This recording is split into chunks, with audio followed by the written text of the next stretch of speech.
Blouse আর petticoat পরে বসে থাকবি নাকি?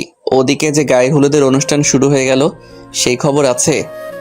আমি মনে মনে বলছি, ছি, একটু লজ্জা নেই এই মানুষটার। মেয়েদের যে প্রাইভেসি থাকতে হয় সেটুকুও জানে না। দুম করে যখন তখন রুমের মধ্যে ঢুকে পড়ে। আমি মুখে কিছু না বলেই মুখটা গোমরা করে উল্টো ঘুরে বসে রইলাম। আচমকা আমাকে টেনে ঘুরিয়ে নিয়ে বলল, তুই কি আমাকে পাত্তা দিচ্ছিস না? আমি তোকে ডাকতে এসেছি আর তুই আমাকে ইগনোর করছিস। আমি মুখের দিকে তাকিয়ে হালকা মাথা ঝুঁকিয়ে না অর্থ বোঝালাম। হৃদ ভাইয়া মৃদু হেসে বলল আমাকে, নূরের বিয়েটা হতে দে, তারপর তোর পালা। আচ্ছা ফুল, তুই আমাকে বিয়ে করবি? কথাটা শুনে মনের মধ্যে এক অজানা অনুভূতি এসে দোল খেয়ে গেল। বুকের ভেতরে অস্থিরতাও এসে হানা দিল। কিছু মুহূর্ত অতিক্রম হতেই উচ্চস্বরে হেসে উঠে বলল, তোকে বিয়ে করলে আমার জীবন শেষ। যে তোকে বিয়ে করবে সারা জীবন ছোট বাচ্চার মতো তোকে পালবে সে। না জানি বেচারার কপালে কি আছে। একরাশ অভিমান নিয়ে হৃদ ভাইয়ার মুখের দিকে তাকিয়ে বলল, হৃদ ভাইয়া, আমাকে কি তুমি এতটাই ছোট মনে করো? হৃদ আর চোখে তার দিকে তাকালো। ঠোঁট কামড়ে ভ্রু কুঁচকে তাকানোর ভঙ্গি দেখছে। সে নিজের চোখ দুটো নিচে নামিয়ে নিল। হৃদ ধমকের স্বরে বলে উঠল, যেই বিয়ের কথা শুনেছিস সেই নিজেকে খুব বড় মনে হচ্ছে। রান্না করতে জানিস তুই, কাপড় কাচতে জানিস, আর বাসন মাজতে? আমি চুপ হয়ে আছি। আমাকে বিছানা থেকে নেমে দাঁড়াতে বলল। আমি মাথা নাড়িয়ে না অর্থ বোঝালে আমাকে ধমক দিয়ে বলল, বড়দের কথাও শুনিস না, একদম অভদ্র হয়ে যাচ্ছিস। কথাটা শুনে আমি দুম করে বিছানা থেকে নেমে দাঁড়ালাম। বুকে দু হাত আঁকড়ে ধরে মুখটা ডান কাঁধের দিকটায় ঘুরিয়ে রেখেছি। আর চোখে দেখছি হৃদ ভাইয়া শাড়িটা ওঠালো। খুব যত্ন করে আর্ট করে শাড়িটা পরিয়ে দিল। আয়নার সামনে ঘুরিয়ে নিয়ে আমাকে বলল, দেখ ফুল, আমি ছেলে হয়েও শাড়ি পরাতে পারি, তুই মেয়ে হয়েও যেটা পারিস না। তবে চিন্তা করিস না, তোর বিয়ের আগে কিছু না পারি এটা অবশ্য শিখিয়ে দেব। নূরাপুর হবু বরের বাড়ি থেকে একদল লোকজন এসেছে, মেঘ স্যারের গায়ে ছোঁয়ানো হলুদ নিয়ে। আপুর পাশে এসে বসলাম আমি। দেখতে পেলাম হৃদ ভাইয়া মেহমান আপ্যায়ন করছে। মেঘ স্যারের দুই কাজিন, মিনি আর নিশি, আমার বেস্ট ফ্রেন্ড। হৃদ ভাইয়ের ওপর ওরা সেই লেভেলের ক্রাশ। হৃদ ভাইয়াকে আড়লে ওরা ডাক্তার মহাশয় বলেই ডাক। ক্লাসে যখন হৃদ ভাই একজনকে বকে, অন্যজন সেই লেভেলের খুশি হয়, কারণ যে বকা খায় সেদিন সে ট্রিট দেয়।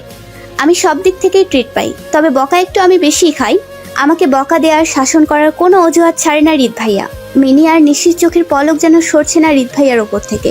এখানে উপস্থিত এত সুদর্শন ছেলে থাকতে হৃদ ভাইয়াকে দেখে ওদের আখিদয়ের পিপাসা মেটাতে হচ্ছে।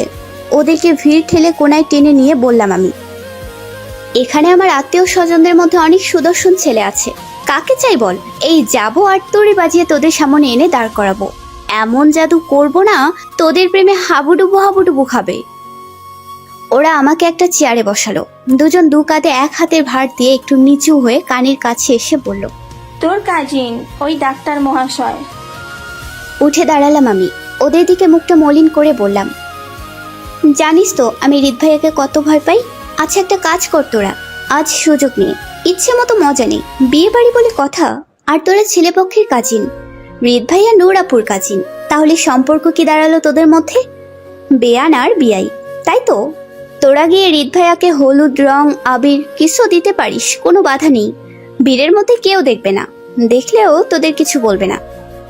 আমার কথা শুনে ওরা রাগী দৃষ্টিতে তাকিয়ে আছে, মনে হচ্ছে কান থেকে ধোঁয়া বের হবে। আমি একটু নাড়া দিতেই বলে উঠল, তুই কর গিয়ে, দেখলেই হাত পা ঠান্ডা হয়ে যায়। আর কিনা রং আবির কিস, আমরা কত ভালো, ডাক্তার হৃদ স্যারকে কত সম্মান করি। এসব কি শেখাচ্ছিস আমাদের? আমরা কি খারাপ? কথা শেষ করে চোখের ইশারায় ওরা আমাকে পেছনে ঘুরতে বলল। আমি ঘাড় ঘুরিয়ে পেছনে ফিরলে হৃদ ভাইয়ার মুখটা দেখতে পেলাম। ভয়ে চিৎকারও দিতে পারছি না আমি। হাত দুটো খুব শক্ত করে শাড়ির আঁচলে খামচে ধরে রাখলাম। চোখ দুটো বড় সড়ো করে আবার ছোট করে নিচে নামিয়ে নিলাম। পলক সরিয়ে হৃদ ভাইয়ের চোখের দিকে তাকালাম আমি। আমার চোখ যেন কিছুতেই সরছে না আজ এই দুটি চোখ থেকে। কত মায়াবী লাগছে এই চোখ, যে দেখবে সে প্রেমে পড়ে যাবে। বুঝতে পারছি না মানুষটা রেগে আছে নাকি কিছুই শোনেনি। আমি কিছু বোঝাতে যাব, তার আগে পাশ ঘুরে উল্টো দিকে হাঁটা ধরলো সে। আমি ছুটলাম তার পেছনে, কিন্তু কিছুক্ষণের মধ্যে ভিড়ের মধ্যে মিলিয়ে গেল সে। আমি তাকে পেলাম না পুরো অনুষ্ঠান খুঁজে। মন খারাপ করে নিজের রুমে এসে বসে রইলাম। হঠাৎ আমার হাতে কারো স্পর্শ অনুভব হলো। আমি তাকিয়ে দেখতে পেলাম হৃদ ভাইয়ের মুখটা। খুব ইচ্ছে করলো ওই মুখটা ছুঁয়ে দেই আজ। যখনই ছুঁতে গেলাম পেলাম না তাকে। কি হয়েছে আমার? চোখ বন্ধ করলাম, হৃদ ভাইয়ের মুখটা ভেসে উঠলো। চোখ খুলেও সে। যা করছি যা বলছি সবকিছুর মাঝে শুধু তাকেই খুঁজে পাচ্ছি। তাহলে কি আমি? হঠাৎ দরজায় শব্দ পেয়ে কেঁপে উঠলাম আমি। তাকিয়ে দেখলাম রিত ভাইয়া সত্যি দাঁড়িয়ে আছে, অনেকটা রেগে আছে মনে হচ্ছে। আমার দিকে এগিয়ে আসতে লাগলো আর আমি সেটা দেখে দাঁড়িয়ে পড়লাম। আমার সামনে এসে একটার পর একটা বকুনি দিতে লাগলো সে। আমি এক দৃষ্টিতে তার মুখটার দিকে তাকিয়ে আছি। যখন থেমে গেল তখন আমি বললাম, থামলে কেন রিত ভাইয়া, আরো বলো, শুনতে খুব ভালোই লাগছে। আমার কথা শুনে রিত ভাইয়া যেন আকাশ থেকে পড়লো, আমার কপালে হাত রেখে বলল, ঠিক আছিস তুই? আমি নিশ্চুপ হয়ে আছি, ভয় করছে না আমার, শুধু তাকিয়ে রয়েছি ওই চোখের দিকে। আমার এই অবস্থা দেখে আমাকে দু কাঁধে হাত রেখে শক্ত করে চেপে ধরে বলল, কি হয়েছে তোর? আমাকে তুমি বিয়ে করবে? কথাটা শুনে হৃদ ভাইয়ের চোখ দুটো বড় সড়ো হয়ে গেল। আমার ধ্যান ফিরল, নিজের মুখটা চেপে ধরলাম আমি। তাকে সরিয়ে দিয়ে উল্টো ঘুরে জিভ কামড়ে ধরলাম। আমার কাঁধে হাত রাখলো সে। আমি ভয়ে ভয়ে তার দিকে তাকালাম। তাকে বললাম, সরি, আমি। আমাকে আমতা আমতা করতে দেখে দিল এক ধমক, কড়া গলায় শাসিয়ে বলল, নষ্ট হয়ে যাচ্ছিস তুই, না হলে তোর মধ্যে এত পরিবর্তন আসতো না। আজ থেকে ওই মেয়ে দুইটার সাথে মেশা তোর জন্য বারণ। আমাকে কথাটা বলে হুড়মুড় করে রুম থেকে বেরিয়ে গেল সে। কিছুক্ষণ পর নূর আপু ঢুকে পড়লো, দুগাল ভর্তি হলুদ। আমি নিশ্চুপ হয়ে আছি। আমাকে আনমনা থাকতে দেখে পাশে এসে বসলো। আমার কাছে জানতে চাইলো আপু। রিত কিন্তু তোর উপর খুব রেগে আছে, কারণটা কি রে? আমি মুহূর্তে আপুকে খুব শক্ত করে জড়িয়ে ধরলাম। আপু আমার মাথায় হাত রাখলো, আমাকে বলল, রিত শুধু আমার কাজিন নয়, ফ্রেন্ডও। আমরা একসাথে বড় হয়েছি, লেখাপড়া করেছি। আজ আমি মেঘকে পাচ্ছি, সেটাও হৃদের দৌলতে। হৃদ যদি হেল্প না করতো তাহলে হয়তো আমার মনের কথা মনেই থেকে যেত, মেঘ হয়ে যেত অন্য কারো।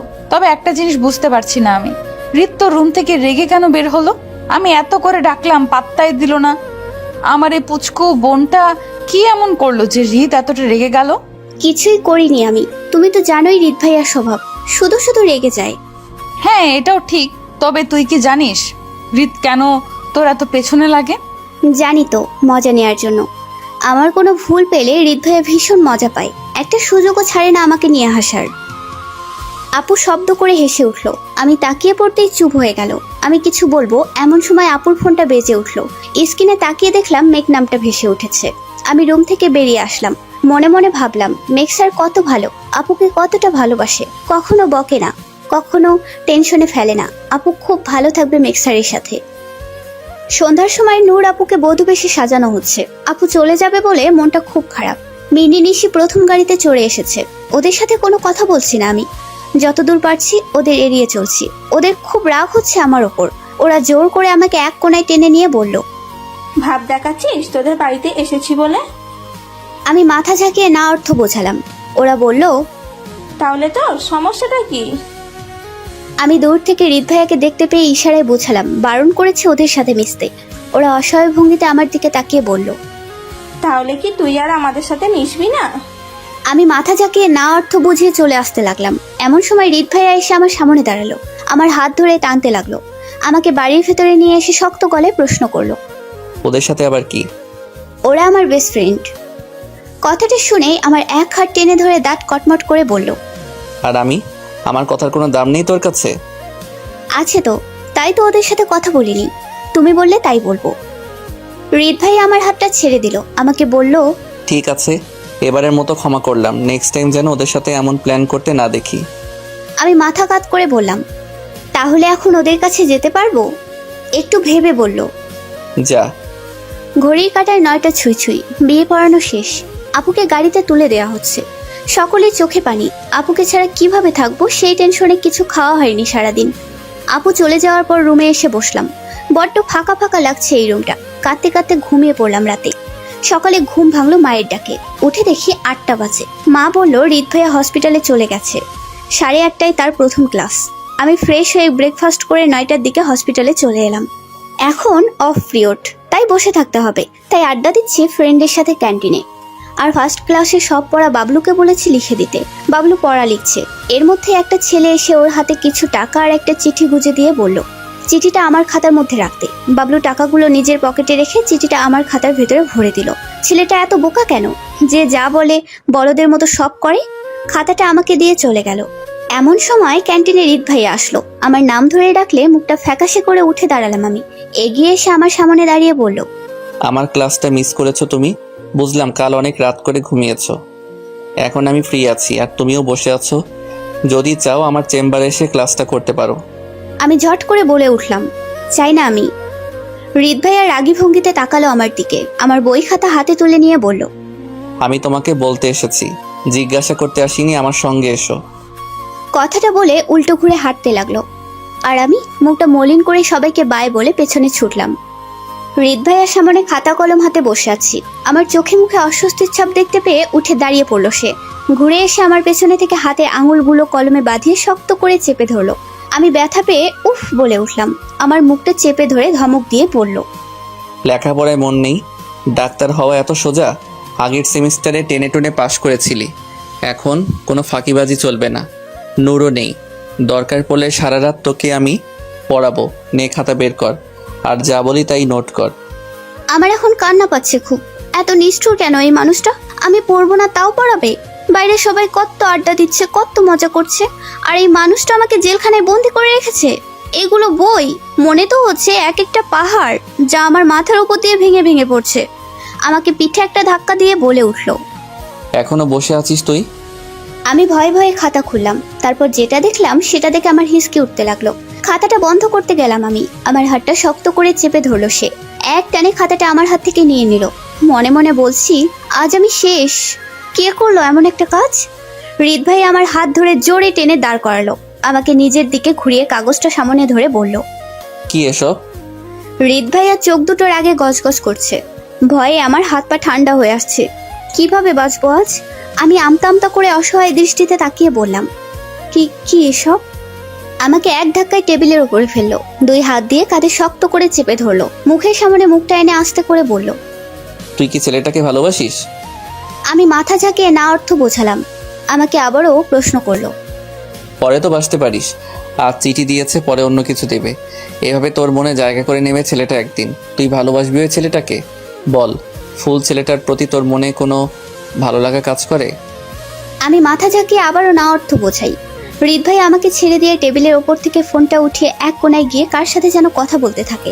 আমি কাগজটার দিকে তাকাই। কাগজটায় লেখা আছে, প্রিয় ফুল, আমার ফুল, তোমাকে আমি যতই দেখি ভালো লাগে। আমি জানি তোমার মনেও আমাকে নিয়ে অনুভূতি কিছু আছে, তাই তো তোমার সামনে এসে দাঁড়ালে আমার বুকটা ধরফর ধরফর করে। তোমাকে আমি ফুলের মতোই ভালোবাসি। তুমিও যদি আমায় ভালোবাসো তাহলে বলো না ভালোবাসি নাহিদ। তোমার উত্তরের অপেক্ষায় থাকবো প্রিয়তমা। কাগজটা যত পড়ছি মেজাজটা ততই খারাপ হচ্ছে আমার। মনে মনে বলছি, নাহিদের বাচ্চা নাহিদ, একবার এখান থেকে বের হই, তোর পীড়িতের গুষ্টি আমি উদ্ধার করব। ফোনে কথা বলার পরে হৃদ ভাই আমার পাশে দাঁড়ালো। আমার হাতটা ধরে বলল, নূরকে ফোন করেছি, ও চলে আসবে। আমাদেরকেও পৌঁছাতে হবে, চল। কোথায় যাব? আমার কোনো কথার উত্তর দিল না, অথচ আমাকে ধমক দিয়ে নিজের সাথে করে কোথায় যেন নিয়ে যাচ্ছে। গাড়িতে উঠেও অনেকবার জানতে চেয়েছি, কিন্তু কোনো উত্তর নেই। বেশি কথা বললে চোখ রাঙানো আর ধমক তো আছেই। গাড়িটা এসে কাজী অফিসের সামনে দাঁড় করিয়ে বলল আমাকে নামতে। আমি কথা মতন নামলাম। ভয় পাই বলে কিছু জিজ্ঞাসাও করতে পারছি না।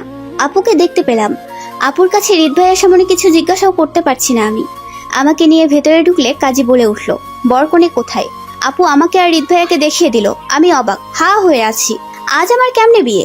একটা কথা বলার সুযোগ দিল না হৃদ ভাইয়া আমাকে। যা যা বললো অক্ষরে অক্ষরে মানলাম। বিয়ে সম্পূর্ণ হলো। আপু আমাদের নতুন জীবনের জন্য শুভেচ্ছা জানিয়ে চলে গেল। গাড়িতে বসে আছে দুজনে। হৃদ ভাইয়া হঠাৎ করে বলে উঠল, আমাদের বিয়ের কথাটা যেন বাড়িতে কেউ না জানে ফুল, তাহলে সবাই খুব কষ্ট পাবে। এত বড় একটা সিদ্ধান্ত সবাইকে না জানিয়ে কাজটা যখন করেই ফেলেছি। এখন আমার একটু সাহস জাগলো মনে। আমি সংশয় কাটিয়ে বলে উঠলাম, বিয়েটা কেন করলে তুমি? তোর ক্যারিয়ারের কথা ভেবে। আমি চাই না তুই নষ্ট হয়ে যাস, যে কোনো ছেলের সাথে রিলেশনে জড়িয়ে নিজের সময়টা নষ্ট করিস। তোকে একজন বড় ডাক্তার হতে হবে, ভালোভাবে লেখাপড়া করতে হবে। ওইসব ছেলেরা শুধু প্রেম করবে সময় কাটানোর জন্য। কাল তোকে ভালো লাগবে না, অন্য কাউকে নিয়ে সময় কাটাবে। তোর এই ছোট্ট মনটা একটা বারের জন্য ভাঙুক, সেটা আমি চাই না। কেন চাও না? কেন তোমার জীবনের সাথে আমাকে জড়ালে তুমি? তোকে নিয়ে আমার খুব চিন্তা হয়, তাই। শুধু চিন্তা হয় বলে বিয়ে করে নিলে? হ্যাঁ, তোর কখনো ভালোবাসতে ইচ্ছে করলে আমাকেই বাসিস। আমি কখনো তোর মন ভাঙবো না। ভালোবাসবো তোমায়। বাসিস, কাউকে নিয়ে ভাবতে ইচ্ছা করলে আমাকে নিয়েই ভাবিস। কথাটা বলে হৃদ ভাইয়া গাড়ির পেছনের সিট থেকে একটা বই নিজের সামনে আনলো। বইয়ের ভাঁজে রাখা একটা ছবিতে আলতো করে হাত বুলিয়ে ছবিটা ছিঁড়ে টুকরোগুলো জানলার কাছ দিয়ে বাইরে ছুঁড়ে মারলো। ছবিটা কার ছিল আমার খুব দেখতে ইচ্ছে করছিল, কিন্তু সাহস হয়নি ছিঁড়ে ফেলার আগে হাত থেকে টান দিয়ে দেখে নিতে। আমাকে বাড়িতে ছেড়ে দিয়ে হৃদ ভাইয়া হসপিটালে ফিরে গেল। বলল কাউকে না বলতে বিয়েটার কথা। আমার পেটে আবার কথা বেশিক্ষণ থাকে না। বিয়ে করলাম, বেস্ট ফ্রেন্ডদের জানাবো না? দিলাম মিনি নিশিকে কল আর বললাম হৃদ ভাইয়া আমাকে বিয়ে করে নিয়েছে। কথাটা শুনে ওদের হার্ট অ্যাটাক হওয়ার অবস্থা। আমি বেশ মজায় আছি। হৃদ ভাই আমার স্বামী। উফ, দারুণ তো ব্যাপারটা। মিনি নিশির ক্রাশ এখন শুধুই আমার। ভাবতে বেশ খুশি খুশি লাগছে। আমার কারণে ছ্যাঁকা খেলো দুজনে। ভালোবাসতে বলেছে হৃদ ভাইয়া আমাকে, ভাবতেও বলেছে, কিন্তু কি ভাবা যায়? বিছানার ওপরে গিয়ে গুটিসুটি হয়ে বসলাম, চোখ বন্ধ করলাম। এবার দেখতে পেলাম হৃদ ভাইয়ার রাগান্বিত মুখটা, ধমকানোর কণ্ঠস্বরটা। আমাকে ধমকিয়ে বলছে পড়া শেষ না করলে পড়ার টেবিল থেকে উঠতে দেবে না। আমার একটু ঘুম ঘুম পাচ্ছে। চোখ দুটো বন্ধ হয়ে আসতেই দিচ্ছে এক চড়। রাগী দৃষ্টিতে তাকিয়ে বলছে রাতে কোনো ঘুম নাই, শুধু পড়া আর পড়া। এমন সময় কাকিমণি আর মায়ের কণ্ঠ শুনতে পেলাম। চোখ মেলে তাকালে তাদের হাসি মুখটা দেখলাম। আমার পাশে বসে দুজনে একসাথে বলে উঠল, বিয়ে করবি ফুল? ভালো একটা ছেলে আছে, বিসিএস ক্যাডার। নূরের বিয়েতে তোকে একবার দেখে পছন্দ করে ফেলেছে। ছেলেটা মেঘেরই কাজিন হয়। বাবা মাকে পাঠিয়েছে প্রস্তাব নিয়ে, তুই চাইলে একবার দেখতে পারিস। তাদের কথা শুনে আমি আকাশ থেকে পড়লাম। মা আমার হাতটা টেনে ধরে বলল, কিরে চল। আমি মাথা নাড়িয়ে হাতটা ছাড়িয়ে কাকিমণির দিকে তাকিয়ে বললাম, আমি বিয়ে করব না এখন। কেন করবি না? এত ভালো ছেলে। আচ্ছা ফুল, তুই কি কোনো রিলেশনে জড়িয়েছিস নাকি? আজব প্রশ্ন তো। এ কোন বিপদে পড়লাম আমি? না থাক, এখন কিছু বলা যাবে না। যা করার হৃদ ভাইয়াই করুক। আমার এত প্রশ্নের জবাব দেওয়ার থেকে যা বলছে তা শোনাই উত্তম। মা আর কাকিমণিকে আর কিছু বলার সুযোগ না দিয়ে ইশারায় বললাম চলো। ওকে দেখে যখন জিজ্ঞাসা করলো আমি রাজি কিনা, আমি ঝট করে হ্যাঁ বলে রুমে চলে আসলাম। বাইরে কি কথা হচ্ছে তা আমার জানার দরকার নেই। রাত 1টা বাজে, সকলেই ঘুমিয়ে পড়েছে। হৃদ ভাইয়া ডিনারের সময় কথাটা জানতে পেরে খাবার ফেলে নিজের রুমে চলে গেছে। তারপর আর রুম থেকে বের হতে দেখিনি। আমিও যাইনি তার কাছে। এখন পড়ার টেবিলে বসে হাই তুলছি আমি। ঝিমাচ্ছি কিন্তু ঘুমাচ্ছি না। অপেক্ষা করছি যদি হৃদ ভাইয়া আসে। হঠাৎ দরজার কড়াঘাত শুনতে পেলাম। আমি ছুটে গিয়ে দরজা খুললাম। দেখলাম হৃদ ভাইয়া খুব রাগী দৃষ্টিতে তাকিয়ে আছে। আমি কিছু বলতে যাব, আমাকে এক ধাক্কায় ঘুরিয়ে নিয়ে দরজার সাথে চেপে ধরলো। এবার আমার মুখের দিকে তাকালো। আমি নিশ্চুপ হয়ে আছি। আমাকে ঝাঁকিয়ে বলল, কোন সাহসে তুই বিয়ের জন্য হ্যাঁ বলেছিস? চুপ করে আছিস কেন? উত্তর দে। এমন একটা সিদ্ধান্ত নেয়ার অধিকার তোকে আমি দিয়েছি। আমি চোখ বন্ধ করে আস্তে করে বললাম, এতে আমার কি দোষ হৃদ ভাইয়া? কি বলতাম আমি? আমাকে ছেড়ে দিল। আমি চোখ খুলে দেখলাম হৃদ ভাইয়ার চোখের চাউনিতে রাগ নেই। আমি এবার বললাম, আমার খুব ভয় লাগে হৃদ ভাইয়া। এভাবে কেন কথা বলো সবসময় আমার সাথে? ভয় পাওয়ার কি আছে? আমি তোর স্বামী। আমার কাছে না শুনে তুই কিচ্ছু করবি না। স্বামী? কখনো সেইভাবে কথা বলছো আমার সাথে তুমি? যখনই সামনে আসো চিৎকার, চেঁচামেচি আর রাগ। জোর করে কখনো নিজের সিদ্ধান্ত চাপিয়ে দাও আমার ওপর, তো কখনো ইচ্ছার বিরুদ্ধে 100টা আদেশ চাপিয়ে দাও। ভালোবাসার কখনো সুযোগ দিয়েছো? কথাগুলো এক নিঃশ্বাসে বলে ছুটে বিছানার এপাশে এসে বসলাম। মুখটা টিপে ধরে রেখেছি। এভাবে কখনো হৃদ ভাইয়াকে বলবো আগে ভাবিনি। এখন হৃদ ভাইয়া কি বলবে সেটা শোনার অপেক্ষা। হৃদ ভাইয়া এসে একটানে আমাকে নিজের দিকে ঘুরিয়ে নিল। ভয় করছে আমার, হাত পা কাঁপছে থরথর করে। আমাকে অবাক করে দিয়ে দুগাল আঁকড়ে ধরে বলল, আর ভয় পেতে হবে না আমাকে। এখন থেকে স্বামী মনে করে যা বলতে ইচ্ছা হয় আমাকে বলিস। কথাটা যেন নেশার মতন টানতে লাগলো। আমি এক ঘোরের মধ্যে ডুব দিলাম। হৃদ ভাইয়ার চোখে চোখ রাখলাম। টি শার্টটা খামচে ধরে বললাম, কিস নেই। আমাকে সরিয়ে দাঁড়িয়ে পড়লো হৃদ ভাইয়া। মুখটা ঘুরিয়ে নিয়ে বলল, কি বলছিস ফুল? রাত অনেক হয়েছে, ঘুমিয়ে পড়। আমি নড়ে চড়ে উঠলাম। হৃদ ভাইয়া রুম থেকে বেরিয়ে যাওয়ার জন্য পা বাড়ালো। কিছুটা এগিয়ে গিয়ে থেমে গেল। ঘুরে এসে আমার পাশে বসলো। আমার গালটা শক্ত করে আঁকড়ে ধরে আমার ঠোঁটে নিজের ঠোঁট জোড়া মিলিয়ে দিল। মুহূর্তের মধ্যে কিছু বুঝতে পারলাম না। চোখ দুটো বন্ধ করে নিলাম। তখনই ঠোঁট ছেড়ে দিয়ে বলল, হয়েছে? আমি মাথা ঝাঁকালাম। আস্তে করে বললাম, কিছুই বুঝলাম না। কি হলো এটা? হৃদ ভাই আমার চুলের ভাঁজে হাত ডুবালো। মাথাটা শক্ত করে আঁকড়ে ধরে সারা গালে, বুকে আর গলায় ঠোঁটে আলতো পরশ ছুঁয়ে দিয়ে আমাকে ছেড়ে দিল। যখনই উঠে দাঁড়ালো আমি হাতটা ধরে মুখটা মলিন করে বললাম, যেও না হৃদ ভাইয়া। তুই একটু অপেক্ষা কর, আমি দরজাটা বন্ধ করে আসছি। আমি হাতটা ছেড়ে দিলাম। হৃদ ভাইয়া দরজাটা বন্ধ করে এসে আলোটা নিভিয়ে দিল। হৃদ ভাইয়ার বুকের পাঁজরে আষ্টে পিষ্টে নিজেকে জড়িয়ে ধরে ঘুমিয়ে আছি। সকাল হতেই আমাকে সরিয়ে দিয়ে উঠে বসলো সে। আমার চোখে মুখে পাশে গ্লাসে রাখা পানির ছিটা দিয়ে মুখে হাত রেখে ডাকলো আমাকে। আমি ঘুম ঘুম চোখ হালকা মেলতেই আমার মাথায় হাত রেখে বলল, সকাল হয়েছে ফুল, কাপড় পরে নে। কাকিমা যে কোনো সময় তোকে ডাকতে চলে আসবে। এইভাবে আমাদের একসাথে দেখে ফেললে বাড়িতে সমস্যা হবে। কিছুদিন যাক, আমি নিজে সবাইকে সবটা বুঝিয়ে বলবো। কথাটা বলে উঠে বিছানা থেকে নেমে দাঁড়ালো। আমি কিছু বললাম না। ভাবলাম হৃদ ভাইয়া যা করেছে সব আমাকে ভালোবেসে করেছে, আর আমিও তো ভালোবাসি। হৃদ ভাইয়া রুম থেকে বেরিয়ে যাওয়ার সাথে আমি উঠে ওয়াশরুমে চলে এলাম। শাওয়ার নিয়ে রুমে আসতেই দেখি মা বসে আছে। আমার দিকে অবাক চোখে তাকিয়ে আছে মা। আজ এত দ্রুত ঘুম কিভাবে ভাঙলো জানতে চাইছে, সাথে জানতে চাইছে এই শীতে এত সকালে শাওয়ার কেন নিয়েছি। আমি যতটুকু পেরেছি কৌশলে মাকে কিছু একটা বলে রুম থেকে বেরিয়ে এসেছি। ব্রেকফাস্ট শেষে ক্লাস টাইম এগিয়ে দিয়েছি বলে অনেক আগে বাড়ি থেকে বের হয়েছি আজ। এখন বসে আছি হৃদ ভাইয়ের গাড়িতে সারপ্রাইজ দেবো বলে। হৃদ ভাইয়া এসে সামনের সিটে বসে। গাড়ি স্টার্ট করতেই পেছনে থেকে ঝাঁকিয়ে আমি গলা জড়িয়ে ধরলাম। আমাকে দেখে হৃদ ভাইয়ের মুখটা ফ্যাকাশে হয়ে গেল মনে হলো।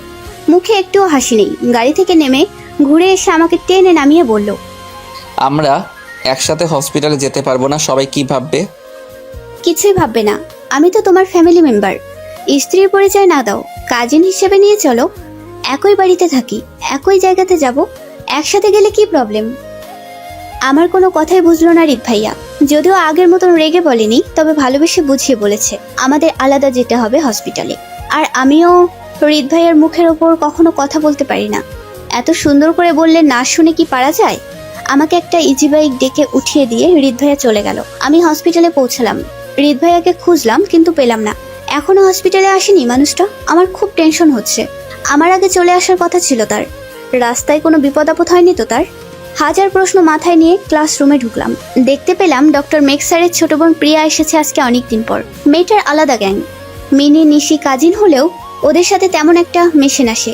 ওদের বাবা একটু গরিব বলে অনেক খোটা দেয়, কথা শোনায়। কখনো কখনো বলে এই হাসপাতালটা আমার বাবার। আমার বাবা দয়া করেছিল বলেই তোমরা ভিক্ষায় ডাক্তারি পড়ার সুযোগ পেয়েছো। আজও ওদের পেছনে লাগার সুযোগ ছাড়েনি। গ্যাং নিয়ে লেগে আছে ওদের ইনসাল্ট করতে। প্রতিবারের মতো এবারও খুব ইচ্ছে করছিল প্রতিবাদ করি, কিন্তু আমার মনটা আজ খুব খারাপ। আনমনা হয়ে একটা ফাঁকা বেঞ্চে এসে বসে রইলাম। প্রথম ক্লাস হৃদ ভাইয়ার। ক্লাস টাইম শেষ, হৃদ ভাইয়া আসলো না। পাশ থেকে একজন বলে উঠলো হোস্টেলের পাশের রেস্টুরেন্টে হৃদ ভাইয়াকে ঢুকতে দেখেছিল। আমার মনে সন্দেহ আসলো, এই জন্য কি আমার সাথে হসপিটালে আসতে চাইছিল না সে? আমাকে জানতে হবে রেস্টুরেন্টে কার সাথে দেখা করতে গিয়েছে যা আমাকে জানাতে চায় না। এটা জানার অধিকার তো আমার আছে। এখন আমি তার স্ত্রী। আমি আর দেরি করলাম না, ছুটে সেই মুহূর্তে রেস্টুরেন্টে চলে আসলাম। দেখতে পেলাম একটা টেবিলে নূরাপু আর হৃদ ভাইয়া মুখোমুখি বসে আছে। নূরাপুর চোখে পানি, হাত জোর করে কিছু একটা বলছে হৃদ ভাইয়াকে। আমি শোনার জন্য সামনে আগালাম। তারপর যা শুনলাম সেটা শুনে আমার পায়ের নিচ থেকে মাটি সরে যেতে লাগলো। নূরাপু বলছে, ফুলকে তুই ভুলে যা হৃদ। একটা সময় তো আমাকে তুই ভালোবেসেছিলি। নিজের মনকে শক্ত করে আমাকে ভুলে ফুলকে ভালোবাসতে পেরেছিলি। এবারও পারবি, একবার যখন পেরেছিস। তাছাড়া তোদের বিয়েটার কথা তো আমি ছাড়া কেউ জানে না। আমি তোকে কথা দিচ্ছি, কাউকেও বলবো না। তুইও আমাকে কথা দিয়ে ফুলকে ভুলে যাবি। ফুল বাচ্চা মেয়ে, আমার মনে হয় না ও তোকে ভালোবাসে। হৃদ ভাইয়া রাগী দৃষ্টিতে তাকিয়ে বলছে, তুই আমাকে অনেক কাঁদিয়েছিস, এখন এসব বলতে ডেকেছিস আমায়? মেঘ তো তোকে ভালোবাসে, তাহলে ওকে বোঝাতে পারছিস না কেন ব্যাপারটা? তোকে তো বললাম মেঘ কি বলেছে। হৃদ ভাইয়া অনেকক্ষণ সময় নিয়ে ভেবে বলল, ঠিক আছে, এখন যা, আমি ভেবে দেখব। কথা দিতে পারছি না, তবে চেষ্টা করব।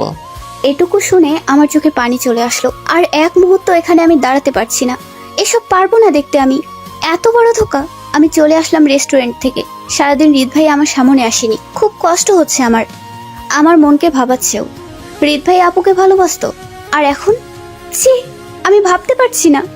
এতদিন ভেবে এসেছি মেঘ স্যার আর আপু দুজন দুজনকে ভালোবাসতো, কিন্তু আজ এটা আমি কি শুনলাম? খুব কান্না পাচ্ছে আমার। কাঁদতে কাঁদতে বালিশে মুখ গুজে ঘুমিয়ে পড়েছিলাম রাতে। ঘুমের ঘোরে কারো শরীরে গরম স্পর্শ অনুভব করলাম। চোখ মেলে মাথাটা উঁচু করে দেখলাম হৃদ ভাইয়া আমাকে বুকে জড়িয়ে শুয়ে আছে, চোখ দুটো খোলা। আমি জেগে আছি বুঝতে পেরে উল্টো ঘুরে আমার বুকে নিজের মুখ গুজলো। মাথাটা উঁচু করে আমার মুখের কাছে এনে নাকে নাক ঘেঁষে পড়ল, সরি ফুল, আজ একটা ঝামেলার মধ্যে ছিলাম, তাই তোর কাছে আসতে পারিনি। তবে আর কখনো তোর চোখের আড়াল হব না, দেখিস। আমি আর কিছু বলতে না দিয়ে এক ধাক্কায় আমার উপর থেকে হৃদ ভাইয়াকে সরিয়ে দিলাম। কষ্টের আগে ঘৃণায় দাঁত শক্ত করে বললাম, রাতের ভালোবাসা আমাকে দেখাতে আসবে না। চলে যাও এখান থেকে। হৃদ ভাইয়া বুঝলো আমি হয়তো রেগে আছি। সারাদিন একটা কল দিয়ে খোঁজ নিলে হয়তো এই রাগটা দেখাতাম না। তাই এগিয়ে এসে আমার পাশে বসে হাতটা শক্ত করে ধরে বলল, আমার ভুল হয়েছে, প্লিজ ক্ষমা করে দে। এই যে কান ধরছি আমি নিজের। আমি রাগী দৃষ্টিতে তাকালাম। বিছানা থেকে নেমে দাঁড়িয়ে চিৎকার করে বললাম, বেরিয়ে যাও আমার রুম থেকে, একটা ধোঁকাবাজ, মিথ্যাবাদী আর দুশ্চরিত্র। আমার ভাবতে অবাক লাগছে, নিজের কানকেও বিশ্বাস হচ্ছে না আমার। আপু আর তুমি, ছি, আজ রেস্টুরেন্টে কি কথা হচ্ছিল আপুর সাথে তোমার? সব শুনেছি আমি। হৃদ ভাই আমার দিকে তাকিয়ে পড়লো, দাঁড়িয়ে আমার দু হাতে হাত রেখে বলল, তুই সব শুনেছিস ফুল? ভালো হয়েছে শুনেছিস। আমি বুঝতে পারছিলাম না সব কিছু কীভাবে বললো। আমি ঠেলে সরিয়ে দিয়ে বললাম, এসব নতুন নাটক অন্য কারোর সাথে করো, আমি আর তোমাকে বিশ্বাস করব না। কথাগুলো আমি চিৎকার করে বলছিলাম দেখে বাড়িকে ঘুম থেকে উঠে যাবে বুঝতে পেরে আর কোনো কথা না বলে হৃদ ভাইয়া চলে গেল। আমি আমার রুমের দরজাটা ভেতর থেকে বন্ধ করে দিলাম। দরজার ওপাশ থেকে হৃদ ভাইয়া বলল, শুনলাম। আমি বুঝতে পারছি না তুই এমন কেন করছিস। তুই কি সব শুনেছিলি? সব কথা শুনলে এমন বিহেভ কেন করছিস? আর কিছু শোনার দরকার নেই আমার, তুমি যা বলবে সবই নাটক। আমার বুঝে নেওয়া হয়ে গেছে তোমাকে। হৃদ ভাইয়া সারা রাত আমার রুমের সামনে বসে রয়েছে। দরজায় পিঠ ঠেকিয়ে বসে ওপাশ থেকে আমার নাম ধরে ডেকেছে। আমাকে অনেকবার বলেছে একবার তাকে শুনতে, আমি শুনিনি।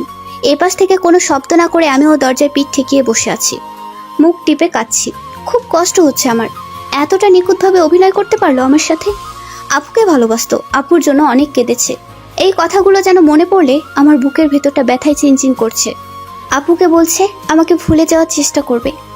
এতটা ভালোবাসে আপুকে যে আপুর কথায় আমাকে ভুলে যাবে। সকাল হয়েছে, মায়ের কণ্ঠ শুনতে পেলাম। আমার রুমের সামনে বসে আমাকে ডাকতে ডাকতে হৃদ ভাইয়া ওখানে ঘুমিয়ে পড়েছে। মা জানতে চাচ্ছে হৃদ ভাইয়ের কাছে এখানে বসে কি করছে। চোখ মুখ ফুলে আছে এটাও বলছে মা। আমি উঠে দরজাটা খুলে দিলাম। হৃদ ভাইয়ের মুখের দিকে তাকিয়ে দেখতে পেলাম চোখ দুটো ফুলে লাল বর্ণ হয়ে আছে। আমি মাকে বললাম, ঘুম থেকে মাত্র উঠেছে, তাই হয়তো চোখ মুখের এই অবস্থা। ওদিকে খেয়াল দিও না। যে ছেলেটা আমাকে পছন্দ করে বাবা মাকে পাঠিয়েছিল তার খবর কি? তাকে বলো যত দ্রুত সম্ভব আমাকে বিয়ে করে নিয়ে যেতে। এ বাড়িতে আমার আর এক মুহূর্তও ভালো লাগছে না। আমি কলেজের হোস্টেলে চলে যাচ্ছি। যখন বিয়ের দিনক্ষণ ঠিক হবে আমাকে জানিয়ে দিও, চলে আসবো। কথাগুলো বলে এই দরজাটা আমি ভেতর থেকে আবার বন্ধ করে দিলাম। মায়ের মনে সন্দেহ জাগলো। হৃদ ভাইয়াকে কিছু জিজ্ঞাসা করতে যাবে তার আগেই হৃদ ভাইয়া নিজের রুমে চলে গেল। নিজের সব জিনিসপত্র গুছিয়ে নিলাম আমি। মিনি নিশিকে সব বলে রাখলাম, ওদের সাথে আজ থেকে হোস্টেলে থাকবো আমি। হৃদ ভাইয়ের ক্লাস চলছে। প্রিয়া ঠিক সামনের বেঞ্চটাতে বসেছে। পাশ থেকে প্রিয়ার গ্যাং এর মধ্যে একজন বলল, আজ প্রিয়ার জন্মদিন। যদি হৃদ ভাইয়া অনুমতি দেয় তাহলে আজ ক্লাসটা না করে ওরা সেলিব্রেট করবে। হৃদ ভাইয়া মাথা নাড়িয়ে ওদের সেলিব্রেট করতে বলে ক্লাসরুম থেকে বেরিয়ে যেতে লাগলো।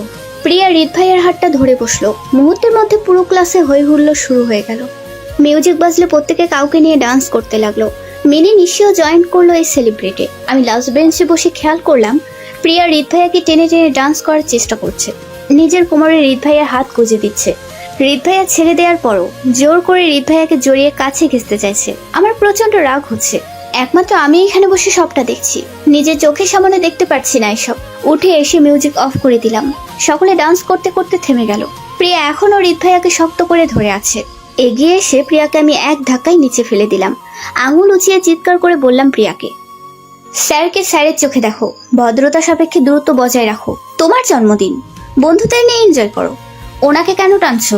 উনি কি তোমার ফ্রেন্ড না বিএফ হয় যে ওনাকে নিয়ে তোমার ডান্স করতে হবে? আমি চুপ হলে প্রিয়া উঠে এসে খুব জোরে আমাকে একটা চড় মারলো। আমি গালে হাত রাখলাম। প্রিয়া বলল, তোর সাহস কি করে হয় আমাকে ধাক্কা দিয়ে ফেলে দেওয়ার? এই হসপিটালটা আমার বাবার। এখানে আমি যা ইচ্ছা তাই করব। দরকার পড়লে হৃদ স্যারকে বিয়ে করব। আজ আমার জন্মদিন আর তুই আমাকে ধাক্কা দিলি? তুই জানিস আজ পর্যন্ত কেউ আমাকে একটা টোকাও দেয়নি। নূর ভাবির বোন বলে এতদিন দয়া করেছে মেঘ ভাইয়া তোকে, তবে আর না আমাকে ধাক্কা দেওয়া। প্রিয়া চৌধুরীকে এবার আমি শিওর মেঘ ভাইয়া আর তোকে ক্ষমা করবে না। আজই হবে এই হসপিটালে তোর শেষ দিন। তুই অপেক্ষা কর শুধু। আমি আমার গাল থেকে হাত নামালাম। হৃদ ভাই আমার গালে প্রিয়ার হাতে ছাপ দেখতে পেল আর রেগে গিয়ে ঘুরে প্রিয়ার গালে একটা কষিয়ে চড় মারলো। চিৎকার করে বলল, তোমার সাহস তো কম না। আমার সামনে তুমি ফুলের গায়ে হাত তুলেছ। তোমাকে ছোটবেলা থেকে শাসন করা হয়নি, যার জন্য এসব করছো। অহংকারী হয়েছো। তুমি কি বলবে? আমি নিজে তোমাকে মেঘের কাছে নিয়ে যাচ্ছি, চলো। হৃদ ভাইয়া এক হাতে শক্ত করে প্রিয়ার হাতটা ধরলো আর আমার দিকে তাকিয়ে বলল, প্লিজ এখন একটাবারের জন্য আমার সঙ্গে আয়। বলে প্রিয়াকে নিয়ে মেঘ স্যারের চেম্বারের দিকে গেল। আমিও আসলাম পেছনে। প্রিয়াকে যেভাবে টেনে নিয়ে যাচ্ছে, হসপিটালের সকলে হৃদ ভাইয়ার দিকে তাকিয়ে আছে। হৃদ ভাইয়া আর প্রিয়া অনেকক্ষণ হয়েছে মেঘ স্যারের চেম্বারে ঢুকেছে, কিন্তু কি কথা হচ্ছে বাইরে থেকে জানা যাচ্ছে না। হসপিটালের সকল স্টাফ আর ডাক্তার নার্স মেঘ স্যারের চেম্বারের সামনে ভিড় করে দাঁড়িয়ে আছে। আপু খবর পেয়ে নিজের চেম্বার থেকে ছুটে আসলো আর ভিড় ঠেলে মেঘ স্যারের চেম্বারের ভেতরে ঢুকলো। ভেতরে কি হচ্ছে দেখার জন্য আমি একটু এগিয়ে আসলাম। আমাকে দেখে আপু দরজাটা বন্ধ করতে আসলো। হৃদ ভাইয়া আমি এসেছি বুঝতে পেরে আপুকে আটকালো আর আমাকে ভেতরে আসতে বলল। আমি ভেতরে আসলে আমার হাতটা ধরে আপু আর মেঘ স্যারকে উদ্দেশ্য করে বলল, ফুলকে আমি বিয়ে করেছি ছাড়ার জন্য না, হারিয়ে ফেলার ভয়ে। আমি একবার নিজের ভালোবাসাকে হারিয়েছি, সে যাকে ভালোবাসে তার হাতে তুলে দিয়েছে। এখন আমার মনে শুধুই ফুল। ফুলের ক্যারিয়ারের কথা ভেবে বলেছিলাম ভেবে দেখব, কিন্তু আমি একটা দিনও ওর থেকে দূরে থাকতে পারিনি। ওকে ছাড়া থাকা আমার জন্য খুব কষ্টের। ফ্রেন্ড হিসেবে একবার আমি নিজের দায়িত্ব পালন করেছি, তোদের হাসি মুখে বিয়ে দিয়েছি। কিন্তু মেঘ, তোর এই বদমেজাজি আর অহংকারী বোনের শখ পালন করতে নূরকে দিয়ে আমার কাছে এমন কোনো আবদার পাঠাস না যেটা আমি করতে পারবো না। কারণ আমার দুর্বলতা এখন শুধুই আমার স্ত্রী ফুলের প্রতি। নূরের আবদারের চেয়ে ফুলের একটুখানি হাসির মূল্য আমার কাছে অনেক বেশি। তোদের যা করার করতে পারিস, ফুলকে আমি ছাড়বো না। সবাইকে জানিয়ে আবার ওকে আমি বিয়ে করব। কথাটা বলে হৃদ ভাই আমার হাত ছেড়ে দিয়ে বেরিয়ে গেল। এতক্ষণে আমি সবটা বুঝতে পারলাম। এত ভালোবাসে মানুষটা আমাকে, এত চায় আমায়, আর আমি কিনা কত কষ্ট দিলাম। কাল রাতে একটু ছুতেও দিলাম না। সারা রাত আমার রুমের বাইরে বসেছিল। কেন করলাম এমনটা আমি? কেন একবার শুনলাম না কি বলতে চাচ্ছিল? আমাকে কথা বলতে হবে, ক্ষমা চাইতে হবে, বলতে হবে আমিও কষ্ট পেয়েছি, আমিও তোমাকে ভালোবাসি হৃদ। এক মুহূর্ত দাঁড়িয়ে না থেকে ছুটে হৃদের চেম্বারে আসলাম। ভেতর থেকে দরজাটা বন্ধ করে দিলাম। শব্দ পেয়ে মাথাটা তুলল হৃদ। আমাকে দেখতে পেয়ে দাঁড়িয়ে পড়লো। আমি ছুটে গিয়ে জড়িয়ে ধরলাম। হৃদ কেঁদে উঠে বলল, আমাকে তুই ক্ষমা করে দে, আমার জন্য তোকে প্রিয়ার চর খেতে হলো। আমি আরো শক্ত করে জড়িয়ে ধরে বললাম, তুমি কেন ক্ষমা চেয়েছো? সব দোষ আমার। আমি তোমার কোনো কথা শুনিনি। আমি ভুল করেছি, খুব কষ্ট হচ্ছে আমার। প্লিজ আমায় জড়িয়ে ধরো। হৃদ আমাকে জড়িয়ে ধরলে বাইরে থেকে চিৎকারের আওয়াজ আসলো। নূর আপু আর মেঘ স্যারের কণ্ঠস্বর। হৃদ ভাই আর আমি দুজনের মুখের দিকে তাকালাম। ভাবলাম কি হলো বাইরে। চেম্বারের দরজা খুলতেই দেখতে পেলাম সবাই ছুটে বাইরের দিকে যাচ্ছে। হৃদ ভাই আর আমি ব্যাপারটা বুঝে বাইরে আসলাম। হসপিটালের ছাদের উপরে এক কর্নিশে দাঁড়িয়ে চিৎকার করে বলছে প্রিয়া, আমি মরবো, আমি মরবো। হৃদ স্যারকে যদি না পাই আমি মরবো। এটা শুনে উপরে তাকিয়ে দেখতে পেলাম প্রিয়া এমনটা করছে। আমাদের দেখে প্রিয়া আমায় উদ্দেশ্য করে বলল, কি ভেবেছিস ফুল? আমি হেরে যাব? হৃদ স্যার শুধু আমার। ছোটবেলা থেকে আমি যা চেয়েছি তাই পেয়েছি। এখন আমার হৃদ স্যারকে চাই। যদি না পাই এখান থেকে এক ঝাঁপে নিচে এসে পড়ব। মেঘ স্যার আপুকে ধরে বলছে, প্লিজ হৃদ আর ফুলকে বোঝাও নূর, আমার বোনটার কিছু হলে তোমায় আমি ক্ষমা করব না। আমি ভাবতে বাধ্য হব তোমার সাথে সংসার করার কথা। হৃদ ভাইয়া ভিড়ের মাঝ থেকে প্রিয়ার দিকে তাকিয়ে আছে আর চিৎকার করে বলছে, এসব নাটক বন্ধ করো তুমি। এতই যদি সাহস থাকে দাও ঝাঁপ, মুখে কেন বলছো? আপু হৃদ ভাইয়াকে টেনে ধরে বলল, এভাবে বলিস না তুই হৃদ। প্রিয়া অনেক জেদি মেয়ে, জেদের বসে যা ইচ্ছা করে ফেলতে পারে। আপু হৃদ ভাইয়াকে কথাটা বলে আমার হাত ধরে এক সাইডে নিয়ে আসলো। আমার কাছে হাত জোর করে বলল, ফুল, আমি বোন হয়ে তোর কাছে ভিক্ষা যাচ্ছি, তুই আমাকে একটু সাহায্য কর। খুব ভালোবাসি মেঘকে আমি। প্রিয়ার কিছু হয়ে গেলে মেঘ আমার সাথে সংসার করবে না, তখন আমি মরে যাব। আমি আপুকে বললাম, এভাবে কেন বলছো আপু? এতে আমি কি করতে পারি? হৃদ তোকে ভালোবাসে, তুই তো বাসিস না। তোর জায়গায় যদি আমি হতাম তাহলে আমার বোনের জন্য, একটা মেয়ের জীবন বাঁচানোর জন্য এইটুকু আমি করতাম। হৃদ এক সময় আমাকে ভালোবেসেছিল, কিন্তু ও ভুলতে পেরেছে যখন ওর মনে তুই এসেছিস। ও আবার পারবে তোকে ভুলতে। একবার যখন পেরেছে দ্বিতীয়বার নিশ্চয়ই পারবে। তুই হৃদকে বল প্রিয়াকে ভালোবাসতে, বিয়ে করতে। হৃদকে বল তুই অন্য কাউকে ভালোবাসিস। প্লিজ ফুল, এমন কিছু কর যেন হৃদ রেগে গিয়ে এই মুহূর্তে প্রিয়াকে বিয়ের জন্য হ্যাঁ বলে। আমি নিশ্চুপ হয়ে রইলাম। আমাকে আপু ঝাঁকিয়ে বলল, একটা মেয়ের জীবনের প্রশ্ন ফুল। আমার বোন হয়ে তুই কারো আত্মহত্যার কারণ হতে পারিস না।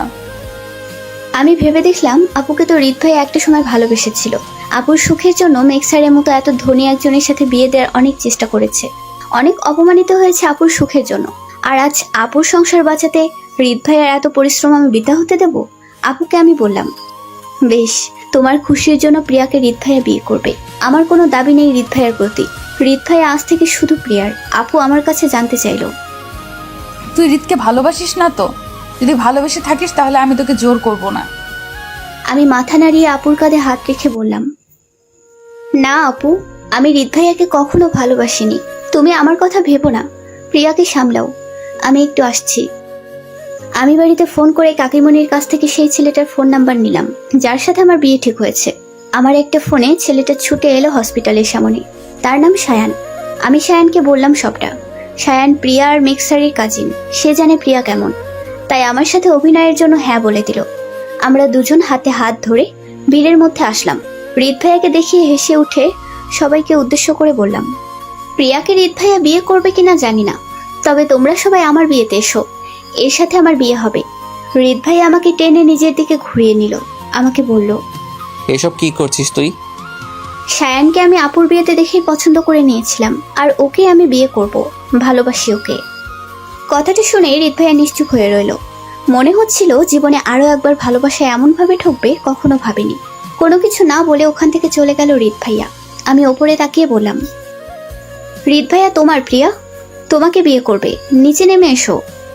প্রিয়া বলল, ঠিক আছে, তুমি যখন বলছো তখন নামছি। আজই বিয়ের দিন ঠিক করতে ভাইয়া যাবে তোমাদের বাড়িতে। মেক্সার বলল, হ্যাঁ হ্যাঁ হ্যাঁ, যাবো। নেবে আয় বোন। প্রিয়া নিচে নেমে আসলে মেক্সার আপুকে ধন্যবাদ জানালো। আপু আমাকে জড়িয়ে ধরে বলল, আমার বোন হিসেবে তোর প্রতি গর্ববোধ হচ্ছে আজ। আমি সায়ানকে ধন্যবাদ জানালাম অভিনয় করার জন্য। প্রিয়া যে নাটক করছিল তা আমি বুঝি, তবুও জেদের বসে যদি কিছু করে বসতো তাহলে মেক্সারের আপুর সম্পর্কটা নষ্ট হতো, যা আমি চাই না। এবার আমি পুরো হসপিটালে খুঁজে চলেছি হৃদ ভাইয়াকে, কিন্তু পাচ্ছি না কোথাও। আমাকে যে হৃদ ভাইয়াকে বলতে হবে আমি তাকে ঠকাচ্ছি না। হৃদ ভাই আমাকে ভুল বুঝলো, ভাবলো আমি তাকে ঠকাচ্ছি, কিন্তু আমি যদি এমনটা না করতাম তাহলে পরিস্থিতি সামলাতে পারতাম না। আপু আর মেক্সারের সংসারটা ভেঙে যেত। আমি অনেক খুঁজলাম হৃদ ভাইয়াকে, কিন্তু কোথাও পেলাম না। আমি কখনো এমনটা করতেই পারি না। কেন বুঝলো না হৃদ ভাইয়া আমাকে? এখন আমি কোথায় খুঁজবো তাকে? হসপিটালের কোথাও হৃদ ভাইয়া নেই, বাড়িতে ফিরেও পেলাম না। আমার খুব কষ্ট হচ্ছে, কাউকে বোঝাতে পারছি না। এদিকে মেক্সারের আপু এসে প্রিয়ার জন্য বিয়ের প্রস্তাব দিয়ে গিয়েছে, সাথে সায়ানের মা বাবাকে এনে আমার আর সায়ানের বিয়ের তারিখটাও ঠিক করে গিয়েছে। এই মুহূর্তে হৃদ ভাইয়াকে আমার যে খুব প্রয়োজন। আমি যেটা ভেবে এমনটা করেছি সেটা তো তাকে শুনতে হবে। রাত অনেক হয়েছে, আমার চোখে ঘুম নেই। হৃদ ভাইয়া এখনো বাড়ি ফিরেনি, খুব টেনশন হচ্ছে আমার। আমি বিছানা ছেড়ে উঠে হৃদ ভাইয়ের রুমে আসলাম। কিছুক্ষণ অপেক্ষা করে সেখানেই ঘুমিয়ে পড়লাম। ঘুমের ঘরে শুনতে পেলাম ওয়াশরুম থেকে কাতরানোর শব্দ শোনা যাচ্ছে। আমি ছুটে গিয়ে দেখলাম হৃদ ভাইয়া ওয়াশরুমে গুটিসুটি হয়ে ভেজা শরীরে বসে আছে আর শীতে কাতরাচ্ছে। তার মানে সারাদিন হৃদ ভাইয়া এখানেই বসেছিল। আমি এগিয়ে আসলাম, হৃদ ভাইয়াকে জড়িয়ে ধরে বুঝতে পারলাম গায়ে খুব জ্বর। আমার স্পর্শ পেয়ে হৃদ ভাইয়া কেঁদে উঠল। আমাকে বলল, তুই আমাকে ভালোবাসিস না ফুল? আমি তো তোকে খুব ভালোবাসি। কে বলেছে আমি তোমায় ভালোবাসি না? তোমাকেই শুধু ভালোবেসে এসেছি সারা জীবন। আমি বুঝতে শিখেছি ধরে আমার মনে শুধু তুমি। আমার ভুলের জন্য নিজেকে কেন কষ্ট দিচ্ছ? একটাবার আমাকে বোঝানোর সুযোগ দাও। ওঠো, রুমে চলো। হৃদ ভাইয়া মাথা ঝাঁকিয়ে বলল, না, আমার আর বাঁচতে ইচ্ছা করে না। প্রথমে নূর আর এখন তুই। তোকে আমি কেন বিয়ে করেছিলাম জানিস? কারণ তোকে আমি হারিয়ে ফেলতে চাইনি। নূর আর আমি দুজন দুজনকে ছোটবেলা থেকেই ভালোবেসে এসেছি। নূরের জন্য কত মাইর খেয়েছি স্কুলে, ক্লাসে। নূর যেদিন পড়া করতো না সেদিন আমি পড়া হলেও দাঁড়িয়ে ওর সাথে মাইর খেয়েছি, ওর কষ্টটা অনুভব করতে। নূর যেদিন হোমওয়ার্ক করতো না সেদিন ক্লাসে আমিও আমার অঙ্ক খাতাটা ব্যাগ থেকে বের করতাম না। কড়া রোদ্দুরে ওর সাথে কান ধরে দাঁড়িয়েছি যেন ও নিজেকে একা ফিল না করে। যখন নূর আমাকে বলতো ভালোবাসি, তখনও যা চাইতো তাই এনে দিতাম। কিন্তু যখন মেঘকে চেয়ে বসলো আমি অনেক ভেঙে পড়েছিলাম। নূর আমাকে বলেছিল মন থেকে কখনো ওভাবে ভালোবাসিনি। মেঘকে যেদিন দেখেছে সেদিন থেকে ভালোবাসার আসল মানেটা বুঝতে শিখেছে। মেঘের জীবনে একটা অন্য মেয়ে ছিল।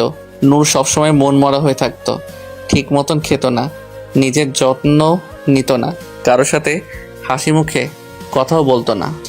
আমি মেঘের কাছে গিয়ে নূরের খুশি চাইলাম। মেঘ আমাকে অনেক অপমান করেছিল। ও তো অন্য একটি মেয়েকে ভালোবাসতো।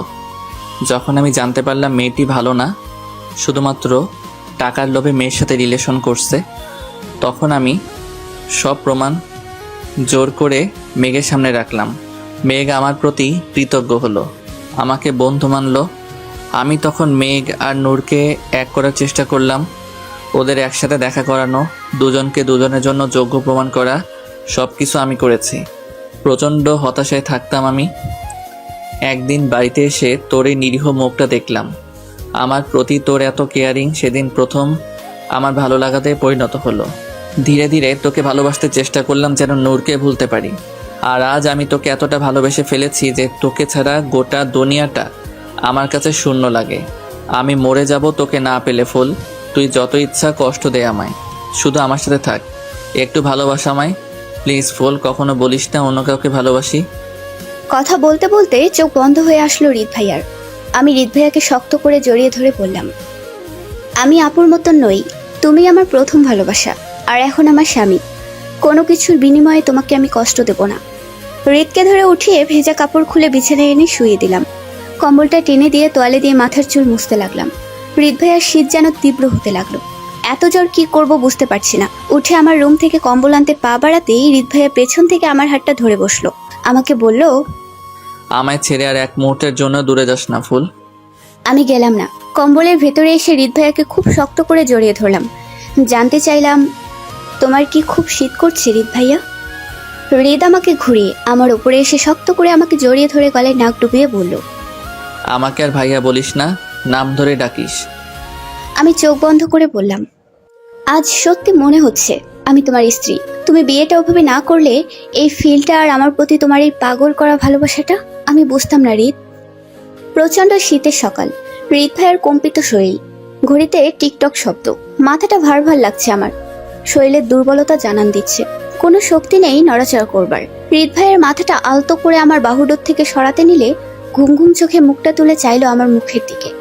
চোখ দুটো ছোট করে আমার গালে হাত রেখে বলল, এ কি ফুল তুই আমার কাছে? হৃদ ভাইয়া ঝট করে আমার কপালে হাত রেখে বলে উঠল, তোর তো জ্বরে গা পুড়ে যাচ্ছে। কাল রাতে তুই আমার কাছে কেন ঘুমিয়েছিলি? আমি হৃদ ভাইয়ের বুকে হাত রেখে উঠে বসার চেষ্টা করলাম। আমাকে টেনে তুলে পিঠে বালিশ ঠেকিয়ে কম্বলটা শরীরে টেনে দিল। আমি দু চোখে সবকিছু ঝাপসা দেখতে লাগলাম। হৃদ ভাইয়া বলে উঠল, আমাকে ঠকিয়ে আমার ভালোবাসাকে অপমান করে আবার আমার কাছে আসার মানে কি হয় তোর? আমি ভাবলাম, এটা কি বলছে হৃদ ভাইয়া? মুখের দিকে তাকিয়ে মুখটা মলিন করে বললাম, এসব তুমি কি বলছো হৃদ? কাল রাতে তুমি আমায় ভালোবাসলে, আদর করলে, তোমার কি মনে নেই? হৃদ ভাই আমার দু কাঁধে হাত শক্ত করে রেখে রাগী দৃষ্টিতে তাকিয়ে বলল, আমি তোকে আদর করেছি? কই মনে নেই আমার। আর যদি করেও থাকি জ্বরের ঘরে করেছি। কিন্তু তুই যেটা করেছিস সজ্ঞানে, আমি তোকে তার জন্য কখনো ক্ষমা করতে পারবো না। কষ্ট দিয়েছিস আমায়। তোরা দুই বোন একদম এক। ভালোবাসা তোদের কাছে শুধুই খেলা। তোকে তো আমি ভিন্ন ভেবেছিলাম ফুল। তাহলে এমনটা কেন করলি আমার সাথে? ভরা হসপিটালের সকলের সামনে বলে ফেললি ওই ছেলেটাকে তুই ভালোবাসিস, ছেলেটাকে বিয়ে করবি। আর আমাদের বিয়েটা, ওটার কথা তোর তখন মনে ছিল না? রাতে কেন আসলি আমার কাছে? আমি কিছুতেই কাল রাতে তোকে কাছে টানতাম না যদি আমি সুস্থ থাকতাম। আমি হৃদের হাতটা টেনে ধরলাম। অসহায় দৃষ্টিতে ওর দিকে তাকিয়ে বললাম, এভাবে বলছো কেন আমায়? কষ্ট দিচ্ছ আমায়? এই তুমি আমায় ভালোবাসো? দেখছো জ্বরে আমার গা পুড়ে যাচ্ছে, তারপরও এমন ভাবে কথা বলছো আমার সাথে? জ্বরে তোর গা পুড়লে আমি কি করব? তোকে তো আমি বলিনি শরীরে জ্বর বাঁধাতে। হৃদ, তুমি কিন্তু অনেক বলছো। এবার কিন্তু সত্যি এই রুম থেকে চলে যাব আমি, আর কখনো আসবো না তোমার কাছে। হৃদ ভাইয়া গম্ভীরভাবে মুখ করে পড়ে আছে। বাইরে থেকে মা আর কাকিমণি ফুল বলে চিৎকার করে চলেছে। কিছুক্ষণ ডাকাডাকি করে হৃদের রুমের দরজার কাছে এসে কাকিমণি বলে উঠল, হৃদ, দরজা খোল। সকাল থেকে ফুলকে কোথাও খুঁজে পাওয়া যাচ্ছে না, বাড়িতে কোথাও নেই, আমাদের টেনশন হচ্ছে খুব। কথাটা শুনতেই হৃদ উঠে গিয়ে দরজাটা খুলে দিল। কাকিমণি হৃদকে আমার কথা বলতে বলতে রুমের মধ্যে তাকিয়ে দেখলো হৃদের বিছানায় আমি। কাকিমণি ভেতরে আসতেই আমি কম্বলটা শরীরে ভালোভাবে টেনে জড়িয়ে নিলাম। হৃদ কড়া শব্দে উল্টো দিকে মুখ ঘুরিয়ে বলল, ওকে এখান থেকে নিয়ে যাও মা, আর কখনো যেন ও আমার সামনে না আসে। কথাটা বলে হৃদ রুম থেকে বেরিয়ে যেতে লাগলো। কাকিমণি আটকালো হৃদকে। মাকে এগিয়ে আসতে দেখে রুমের দরজাটা ভেতর থেকে বন্ধ করে আমার কাছে আসলো। আমাকে জিজ্ঞেস করলো, এটা তোরা কি করেছিস ফুল? তোদের দুজনের বিয়ে ঠিক, তারপরেও তোরা নিজেরা ছি।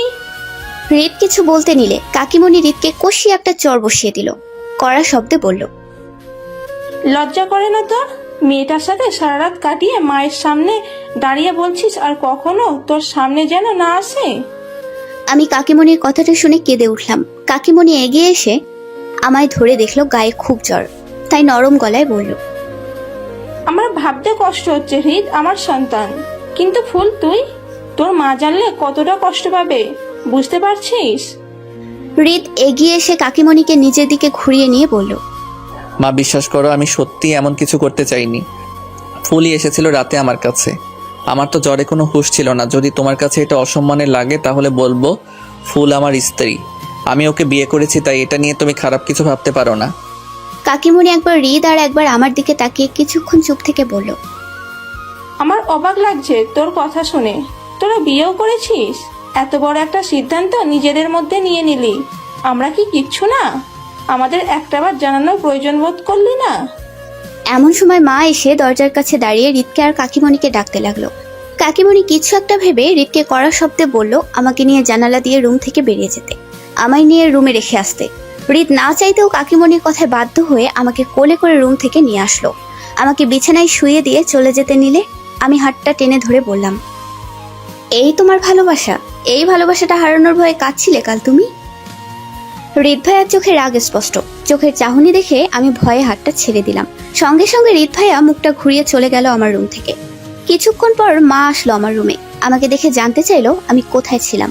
আমি লেপের মধ্যে থেকে শুধু মুখটা বের করে দিয়ে কাঁপতে কাঁপতে বললাম ওয়াশরুমে ছিলাম। মা কপালে হাত রেখে বুঝলো আমার গায়ে খুব জ্বর, তাই আর কিছু বললো না। সারাদিন রুমে থেকে সন্ধ্যার দিকে জ্বর খানিকটা কমেছে অনুভব করলাম। আপু ফোন করে বলেছে আপুর বাড়িতে নিউ ইয়ার পার্টি, রাতে অনেক মজা হবে, সায়ানও আসবে, আমাকে তো আসতেই হবে। আমি না বলে দিয়েছি। একে তো হৃদ ভাইয়া রেগে আছে আমার উপর, ওর রাগ না ভাঙিয়ে পার্টিতে গিয়েছি শুনতে পারলে আরও রেগে যাবে। আমি বসে বসে ভাবছি কিভাবে হৃদ ভাইয়ার রাগ ভাঙানো যায়। এত ভালোবাসে আমায়, অথচ রাগ করলে সেটা স্বীকার করতে চায় না। রাত 11টা ছুঁই মিনির ফোন আসলো। মিনি আমাকে বলল পার্টিতে নাকি হৃদ ভাইয়া গিয়েছে আর প্রিয়ার সাথে ডান্সও করছে। আমার প্রচন্ড রকমের রাগ হচ্ছে এখন। যার কষ্ট হবে বলে আমি পার্টিতে গেলাম না, সে প্রিয়ার সাথে পার্টিতে গিয়ে ডান্স করছে।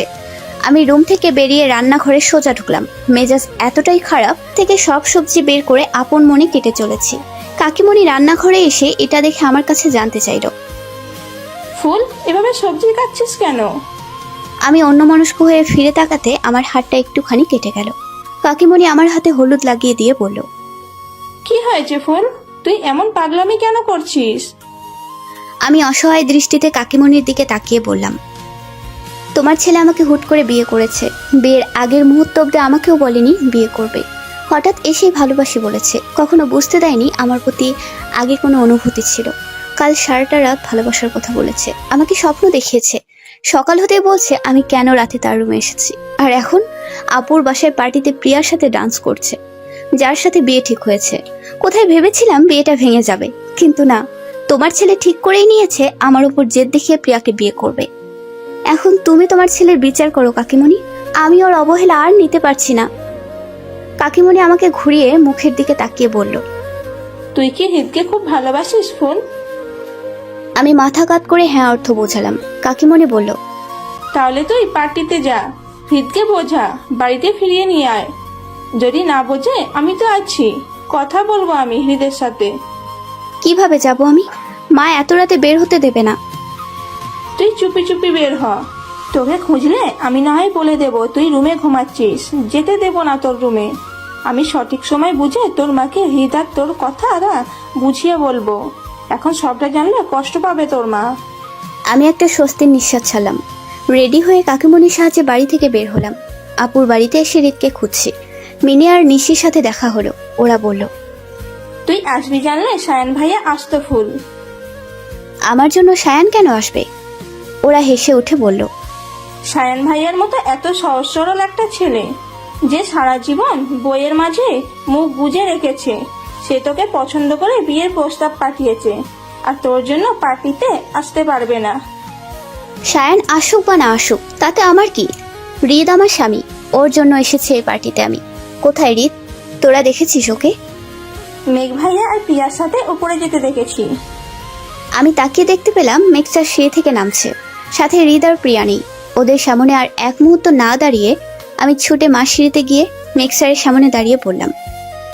হৃদ কোথায় স্যার? মেক্সার যেন আমার কথা এড়ানোর চেষ্টা করলো, আমাকে বলল, এ কি ফুল তুমি? নূর তো ইমার্জেন্সি কারণে হসপিটালে আছে, তুমি এনজয় করো পার্টিতে। মেক্সার এই কথায় কোনো প্রতিউত্তর না দিয়ে আমি উপরে উঠতে লাগলাম। মেক্সার আমাকে আটকানোর চেষ্টা করলো। আমার মনে সন্দেহ জাগলো। ছুটে ওপরে আসলাম আর সবগুলো রুমে হৃদ আর প্রিয়াকে খুঁজতে লাগলাম। একটা রুমের দরজার সামনে এসে ভেতর থেকে হৃদের কণ্ঠ শুনতে পেলাম। হৃদ বলছে, ফুল অনেক খারাপ হয়ে গেছে, নষ্ট হয়ে গেছে ফুল। আর যাই হোক, তুমি ফুলের থেকে ভালো।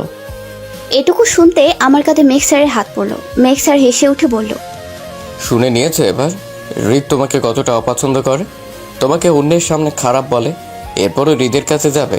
হৃদ তো চায় এখন প্রিয়ার সাথে সময় কাটাতে, তাই বলছি ওদেরকে ওদের মতো থাকতে দাও, সামনে ওদের বিয়ে। এমন সময় ভেতর থেকে প্রিয়ার কণ্ঠ শুনতে পেলাম। প্রিয়া বলে উঠল, ঠিক বলছো হৃদ, ফুল নষ্ট হয়ে গেছে। নূর ভাবি বলল তো ফুল পার্টির জন্য বাড়ি থেকে বের হয়েছে, অথচ দেখো পার্টিতে সবাই আছে, শুধু ফুল নেই। তোমাকে বললে তো বিশ্বাস করো না, এসে দেখলে তো ফুল নেই পার্টির কোথাও। ফুল সায়ানের সাথে পার্টি করছে হোটেলে। যদি জানতাম কোন হোটেলে তোমাকে বলতে পারতাম, নিজে গিয়ে দেখে আসতে। এটুকু শুনে আমি রুমের দরজাটা খুব জোরে ধাক্কা দিয়ে খুলে ফেললাম। তাকিয়ে দেখলাম প্রিয়া হৃদের খুব কাছে, শার্টের কলারটা মুঠোয় টেনে নিয়ে ওর মুখের খুব কাছে মুখটা রেখে আছে। আমি এই দৃশ্য দেখে এগিয়ে এসে প্রিয়াকে টেনে এনে কষিয়ে একটা চড় মারলাম। প্রিয়া ছিটকে পড়তে লাগলে মেক্সার প্রিয়াকে ধরে বসলো। প্রিয়া গালে হাত দিয়ে কেঁদে উঠে মেক্সারকে বলল, ভাইয়া, আমি বলছিলাম হৃদের সাথে একটু একা সময় কাটাতে চাই। নতুন বছর একান্তে হৃদের মুখ দেখে শুরু করতে চাই। তাহলে তুমি থাকতে ফুল কিভাবে এখানে আসতে পারলো? মেক্সার ঘুরে এসে বলল, তোমার সাহস হয় কি করে আমার বোনের গায়ে হাত তোলার? আমাকে মারবার জন্য হাত উঁচু করলে আমি হাতটা ধরে বসলাম। মেক্সারের চোখের দিকে তাকিয়ে বললাম, আপনাকে যে সম্মানটুকু করতাম তা আপনার বোনের জন্য এসব নোংরা কাজ করে শেষ করে দিয়েছেন স্যার। আমি এটাও ভুলে যেতে বাধ্য হব আপনি আমার বোনের স্বামী। যা পারেন আপনি করেন, আমি হৃদকে ছাড়বো না। হৃদ বললেও না। আপুর জন্য হৃদ অনেক কষ্ট পেয়েছে। এটা শোনার পর হৃদকে আমি আরো কষ্ট পেতে দেব? কিছুতেই না। হৃদ আমার স্বামী আর আমারই থাকবে সারা জীবন। আপনার বোনের আবদার পূরণ না করে আপনার বোনকে কিভাবে সঠিক পথে আনবেন সেটা ভাবুন। কথাটা বলে হৃদের দিকে ঘুরে তাকালাম। চোখ মুখ ছোট করে এদিকে ওদিকে তাকাচ্ছে হৃদ। আমি কাছে এসে ওর মুখটা ধরে বুঝতে পারলাম মদের গন্ধ বের হচ্ছে মুখ থেকে। আমি বললাম, হৃদ তুমি মদ খেয়েছো? হৃদ মাথা নাড়িয়ে হ্যাঁ বলে হেসে উঠল। আমি হৃদের হাতটা আমার কাঁধে বাঁধিয়ে বললাম, বাড়িতে চলো হৃদ। পাশ থেকে প্রিয়া কেঁদে উঠে বলল, ভাইয়া, কিছুক্ষণ পরে 12টা বাজবে। আমার হৃদকে চাই। হৃদের মুখ দেখে আমি নতুন বছর শুরু করব। আর হৃদও আমাকেই দেখবে। প্লিজ ভাইয়া, কিছু একটা করো। প্রিয়ার বায়না শুনে মেক্সার হাত জোর করে আমাকে বলল, প্লিজ ফুল, আমি কোনো অশান্তি চাই না। তোমার কাছে অনুরোধ করছি, আমি হৃদকে রেখে যাও। আমার বোনের জন্য আমি সব করতে পারি। তুমি যত টাকা চাইবে তত টাকা দেব। আমি ওদের পাত্তা না দিয়ে হৃদকে নিয়ে আসতে লাগলাম। ওরা এবার মুখের কথায় না পেরে জোর করে হৃদকে আমার কাছ থেকে ছাড়াতে চাইলো। হৃদকে নিয়ে রুম থেকে বের হতে আমি ওদেরকে বাইরে থেকে লক করে দিলাম। দরজার ওপাশ থেকে ওরা চিৎকার করতে লাগলো খোলার জন্য। আমি শুনলাম না, চলে আসলাম ওদের দিকে ঘুরে না তাকিয়ে। হৃদকে নিয়ে চুপে চুপে বাড়িতে ঢুকলাম আমি। কাকিমণি তখন বাড়ির ডুপ্লিকেট চাবিটা দিয়েছিল আমায়, এজন্য তেমন অসুবিধা হয়নি। এত রাতে বাড়ির সকলেই ঘুম। কোনো রকম শব্দ না করে হৃদকে তার রুমে নিয়ে আসলাম। বিছানার উপর বসিয়ে পা থেকে জুতা খুললাম। হৃদকে বললাম, তুমি একটু বসো, আমি তোমার জন্য লেবুর শরবত নিয়ে আসছি। কথাটা বলে যেতে লাগলে আমার শাড়ির আঁচলটা টেনে ধরে চোখ মুখ ছোট করে বলল হৃদ, ফুল তুই শাড়ি পরেছিস? আমি এগিয়ে এসে হৃদের পাশে বসলাম। মুখের কাছে একটু ঝুঁকে বললাম, কেমন লাগছে আমায়? কাকিমণি নিজের হাতে আমাকে আজ সাজিয়ে দিয়েছে, শুধু তোমার জন্য, যেন তোমার চোখ অন্য কোনো মেয়ের ওপর না যায়। হৃদ আলতো হাতে আমার মুখে নিজের আঙুল বোলাচ্ছে, আমাকে বিড়বিড় করে বলছে, তোকে তো পরীর মতো লাগছে ফুল। কথাটা বলেই আমার ঠোঁটে একটা চিমটি কাটলো। আমি আহ বলে উঠলাম। উঠে দাঁড়িয়ে বললাম, তুমি বসো, আমি তোমার জন্য লেবুর শরবত আনছি। কথাটা বলে হৃদকে রুমে রেখে রান্নাঘরে আসলাম। হৃদের জন্য লেবুর শরবত করে রুমে এসে দেখি সে ঘুম। মাথার কাছে গ্লাসটা রেখে পাশে বসলাম আমি। হৃদের চুলের ভাঁজে হাত রেখে বললাম, কাল সকালে তুমি ঘুম থেকে উঠে দেখবে সব ঠিক হয়ে গেছে। তোমার আর আমার মধ্যে আর কেউ আসবে না হৃদ। কখনো কষ্ট পেতে দেবো না তোমাকে আমি। আপু যে ভুল করেছে সেটা আমি করব না। হৃদ মিনমিন করে চাইলো, দুহাতে আমার মুখটা ধরে ফিসফিসিয়ে বলল আমায়। ফুল, তোকে আজ খুব সুন্দর লাগছে। আমি হেসে উঠলাম। হৃদের নাকটা টেনে ধরে বললাম, ঘুমাওনি এখনো? ওঠো, লেবুর শরবতটুকু খেয়ে নাও, নেশা কেটে যাবে। হৃদ উঠে বসলো, আমার কোমর টেনে ধরে ঘাড়ে নাক ডুবিয়ে বলল, তোর নেশা আমি কাটাতেও চাই না কখনো। আমার পেটে হাত রেখে অনেকক্ষণ ধরে শক্ত করে জড়িয়ে আছে হৃদ। আমার পিঠে বুক মিশিয়ে কানের কাছে আস্তে করে বলছে, তোকে আমি খুব ভালোবাসি ফুল। তুই নিজেও জানিস না আমি তোকে কতটা চাই। আমি মুখটা ঘুরিয়ে বসে হৃদের শার্টের কলারটা টেনে ধরে বললাম, এত ভালোবাসো? তাহলে প্রিয়ার কাছে কেন গিয়েছিলে? একটু মুখটা এগিয়ে নিয়ে এসে বললাম, মদও খেয়েছো, গন্ধ বের হচ্ছে তোমার মুখ থেকে। লেবুর শরবতটা নিয়ে হৃদের হাতে দিয়ে বললাম খেতে। হৃদ ডকডক করে পুরো শরবতটা খেয়ে নিল। আমি বললাম, এখন তুমি ঘুমাও, আমি রুমে যাচ্ছি। ঘুরিয়ে আমাকে বিছানায় নিয়ে আসলো। আমি বললাম, আমাকে রুমে যেতে দাও হৃদ, এখানে ঘুমোতে পারবো না আমি। সকালে আমাকে রুমে না পেলে মা অনেক ঝামেলা করবে। কে শোনে কার কথা? হৃদকে কতবার বাধা দেওয়ার চেষ্টা করলাম আজ, কিন্তু ও নাছোড়বান্দা, একটা কথাও শোনে না। পাগলের মতো সারা গালে কিস করে যাচ্ছে। শাড়ির আঁচলটা সরিয়ে ব্লাউজের হুকগুলো খুলে ফেলেছে।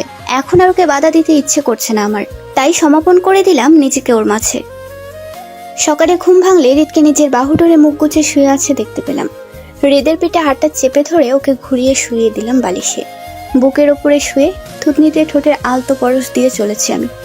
এমন সময় হৃদের ঘুম ভাঙলো। মাথাটা চেপে ধরে আস্তে করে চোখ মেলে তাকালো আমার মুখের দিকে, আর মুহূর্তের মধ্যেই এক ধাক্কায় আমাকে খানিকটা দূরে সরিয়ে দিল। কেন এমনটা করলো কিছু বুঝতে পারলাম না আমি।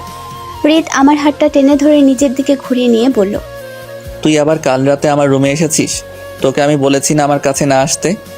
হৃদের কথা শুনে আমি থমকে আছি। হৃদকে বললাম আমি, এসব কি বলছো তুমি হৃদ? তুমি তো কালকে আমাকে যেতে দিলে না। তোমার কি কাল রাতের কোনো কথাই মনে নেই? হৃদ এবার রাগী দৃষ্টিতে আমার চোখের দিকে তাকিয়ে বলল, কি মনে রাখবো আমি তোর নষ্টামিগুলোর কথা? শায়নের সাথে পার্টিতে না গিয়ে কোথায় গিয়েছিস কাল রাতে তুই?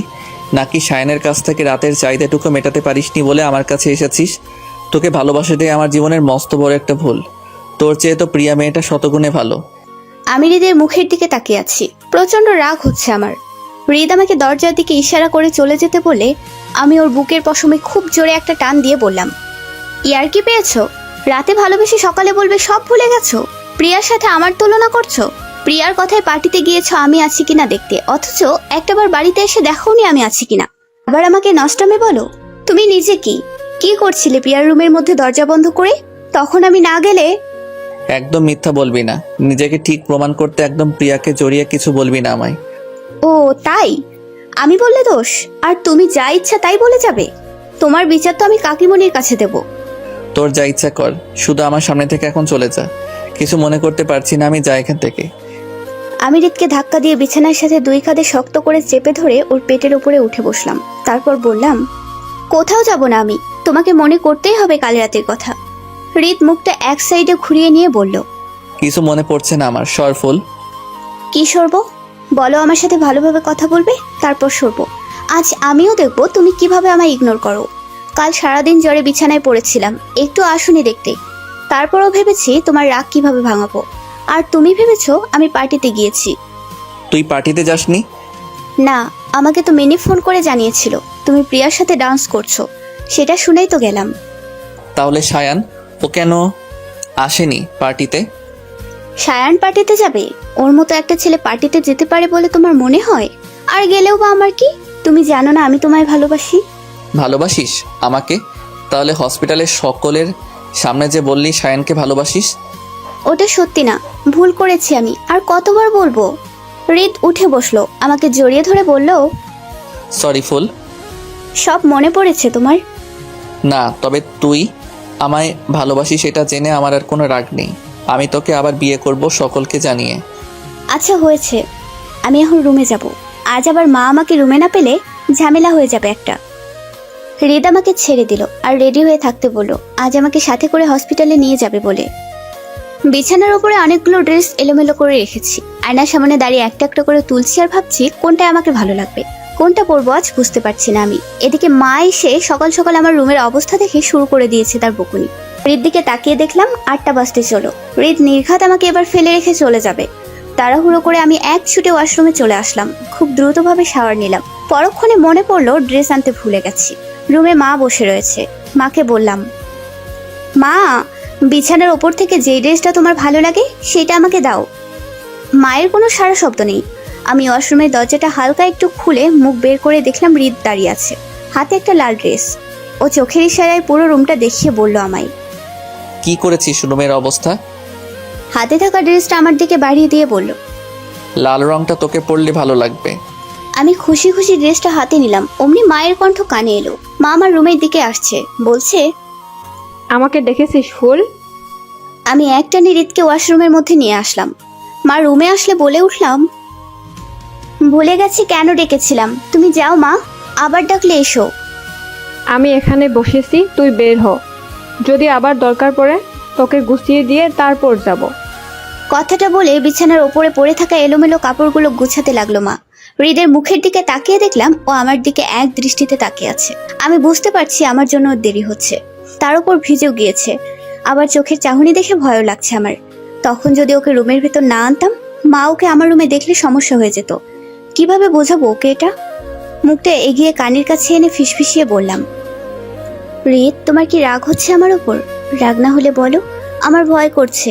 দেখো আমি তো প্রতিদিন লেট করি, তুমি একদিন লেট করলে তেমন একটা সমস্যা হবে না তোমার। কথাটা শেষ না হতে হৃদ আমার মাথাটা 2 হাতে শক্ত করে চেপে ধরলো। আমি ভয় পেয়ে কিছু বলে উঠতে লাগলাম, তখনই হৃদ আমার ঠোঁট দুটো নিজের ঠোঁট দিয়ে বন্ধ করে দিল। আমি কিছু বলতেও পারছি না। সেটা দেখে হৃদ আমাকে ছেড়ে দিল। ঠোঁটে আঙুল রেখে ফিসফিসিয়ে বলল, কথা বলিস না। আমি হৃদের আঙুলটা ঠোঁটের ওপর থেকে সরিয়ে দিয়ে শার্টের কলারটা খামচে ধরে মুড়িয়ে বললাম, তুমি আমার উপর রাগ করনি তাহলে? হৃদ মাথা নাড়ালো, আমাকে ঘুরিয়ে নিয়ে পেছনে থেকে ভেজা চুলগুলো সরিয়ে দিল। পেটে হাত রেখে কাছে টেনে নিয়ে আমার পিঠের সাথে নিজের বুকটা মিশালো। আমার কাঁধে নাক ঘেঁষতে লাগলো। আমি রুমের দরজার শব্দ পেয়ে বুঝতে পারলাম মা বেরিয়ে গেছে। হৃদকে সরিয়ে দিয়ে ঘুরে তাকালাম। শাওয়ার বন্ধ করে বললাম, এখন তুমি যাও, মা রুমে নেই, আবার আসার আগে পালাও। হৃদ মাথা নাড়িয়ে ওয়াশরুম থেকে বেরিয়ে গেল। আমি ভেজা ড্রেসটা বদলে হৃদের দেওয়া ড্রেসটা পরলাম। ওয়াশরুম থেকে বের হয়ে দেখলাম কাকিমণি আর হৃদ দাঁড়িয়ে আছে। হৃদ ভেজা শরীরে এখনো দাঁড়িয়ে আছে আমার রুমে। কাকিমণি আমাকে দেখে বলল, তোরা কি শোধরাবি না? কি শুরু করেছিস সেটা? আমার জায়গায় যদি তোর মা চলে আসতো তাহলে তোদের এসব দেখে কতটা কষ্ট পেত তোর মা, বুঝতে পারছিস? একটু ধৈর্য নেই তোদের মধ্যে? আমি আর হৃদ মাথাটা নিচু করে আছি। কাকিমণি আবার বলল, আমি আজই তোর মায়ের সাথে তোদের কথাটা বলবো। অনেকবার বলতে চেয়েও বলবো বলবো করে আর বলা হয়ে ওঠেনি, তবে আজ অবশ্যই বলবো। কাকিমণি হৃদকে উদ্দেশ্য করে বলল, রুমে গিয়ে কাপড়টা বদলে নাও, নয়তো ঠান্ডা লেগে যাবে। হৃদ কোনো কথা না বলে চলে গেল। কাকিমণি এগিয়ে এসে আমাকে বলল, তুই তো জানিস তোর মায়ের মনে কতটা কষ্ট। তোর বাবা জীবিত থেকেও নেই, তোর মাকে ছেড়ে চলে গেছে, 12 বছর হয়েছে। তারপরও কিভাবে তোদের 2 বোনকে মানুষ করেছে তা আমি জানি। তোদের বাবার স্বপ্ন ছিল তোদেরকে ডাক্তার করবার। এখন তোর বাবা না থাকলেও সেটার জন্য নিজের গহনা, বাবার দেওয়া সম্পত্তি সব বিক্রি করে দিয়েছে তোর মা। আজ তোরা যা সব তোদের মায়ের জন্য। তোর মা তোর বাবাকে এখনো খুব ভালোবাসে ফুল। জানিস 1 বছর আগে হৃদের বাবা যখন মারা যায় তখন তোর মাই আমাকে সামলিয়েছিল। এমন কিছু করিস না যেন তোর মা কষ্ট পায়। আমি আজ তোদের ব্যাপারটা বুঝিয়ে বলবো, কিন্তু তোরা বাড়ির মধ্যে আজ আর এমন কোনো পাগলামি করিস না। হৃদ ছেলে মানুষ, ও বুঝবে না, তাই তোকে বললাম। কথাগুলো বলে কাকিমণি বেরিয়ে গেল রুম থেকে। ব্রেকফাস্ট টেবিলে হৃদ এসে বসলে আমি উঠে দাঁড়ালাম। ডকডক করে শরবতটুকু খেয়ে দেরি হচ্ছে বলে বেরিয়ে আসলাম। হৃদের গাড়িতে বসে অপেক্ষা করছি। হৃদ এসে গাড়ির দরজা খুলে অবাক হলো। আমাকে দেখে বলল, বাবা এমন ভাব নিয়ে বের হলি, তখন মনে তো হচ্ছিল ক্লাস ছুটে যাচ্ছে। ফার্স্ট ক্লাসে তো তোমার ছুটলেও বাকি, তুমি তো আমার সামনে। হৃদ হেসে উঠে গাড়িতে এসে বসলো। আমি সিট বেল্ট খুলে হৃদের দিকে এগিয়ে এসে ওর কাঁধে মাথা রাখলাম। হৃদ এক ধমক দিয়ে বলল, রাস্তাঘাটের পথ দুর্ঘটনা হয়ে যেতে পারে, সিট বেল্ট বাদ। আমি মাথা নাড়িয়ে সরে এসে সিট বেল্ট বেঁধে নিয়ে বসলাম। আজ সবগুলো ক্লাস করেছি। প্রিয়ার শাকচুন্নিটা আজ আসেনি। খুব আনন্দ লাগছে। আসল আনন্দ হচ্ছে কাকিমণি মায়ের সাথে কথা বলবে এই জন্য। সব ওয়ার্ডে যেয়ে পেশেন্টের সাথে গল্প করছি, খোঁজ খবর নিচ্ছি। লাঞ্চ টাইম হতেই হৃদের কথা মনে পড়লো। আমি ছুটে হৃদের কেবিনে আসলাম, দেখলাম হৃদ বেরিয়ে যাচ্ছে। আমি বললাম আজ তোমার সাথে লাঞ্চ করব। ও বলল কাকিমণি কিছু গহনা বানাতে যাবে আমাদের বিয়ের জন্য, তাই কাকিমণিকে নিয়ে জুয়েলারি শপে যাচ্ছে। আমাকেও যেতে বলল। আমি বললাম যাব না, এখানে আনন্দই হচ্ছে, তুমি যাও, আজ আমি ভরপুর আনন্দ করব। হৃদ বলল ঠিক আছে, আনন্দ কর। রাতে মা কাকিমার সাথে আমাদের কথাটা বলবে, তারপর ধুমধাম করে আমরা আবার বিয়ে করব। হৃদের মুখে বিয়ে কথাটা শুনে মনে পড়লো মিনি নিশিকে এখনো বলা হয়নি। হৃদকে বিদায় জানিয়ে মিনি নিশির কাছে এলাম। ক্যান্টিনে একটা টেবিলে বসে মিনি আর নিশিকে বলতে লাগলাম হৃদ কতটা রোমান্টিক। ওরা আমার মুখের দিকে হা হয়ে শুনতে লাগলো। তৎক্ষণাৎ নূরাপুর চিৎকার শুনতে পেলাম। চিৎকার করে পুরো হসপিটালের সবাইকে ডাকছে। সকলে ছুটে গেলাম, দেখলাম আপু কাঁদছে। আপুকে বসিয়ে শান্ত হতে বললাম। আপুর কান্না যেন থামছে না, আমাকে জড়িয়ে ধরে আছে আর বলছে ফুল, হৃদ আর কাকিমনির গাড়িটা অ্যাক্সিডেন্ট হয়েছে। কথাটা শুনে আমি যেন বড়সড় একটা ধাক্কা খেলাম। কিছুতেই যেন বিশ্বাস করতে পারছি না। আপু আবার বলল কাকিমণি আমাকে কিছু একটা বলার জন্য ফোন করেছিল, শোনার আগেই কলটা কেটে যায়। কিছুক্ষণ পর অন্য একজন ফোন করে বলে গাড়িটা অ্যাক্সিডেন্ট হয়েছে আর দুজনের অবস্থাই গুরুতর। আমার নাম্বারটা কল লিস্টের প্রথমে ছিল, তাই আমাকে জানিয়েছে।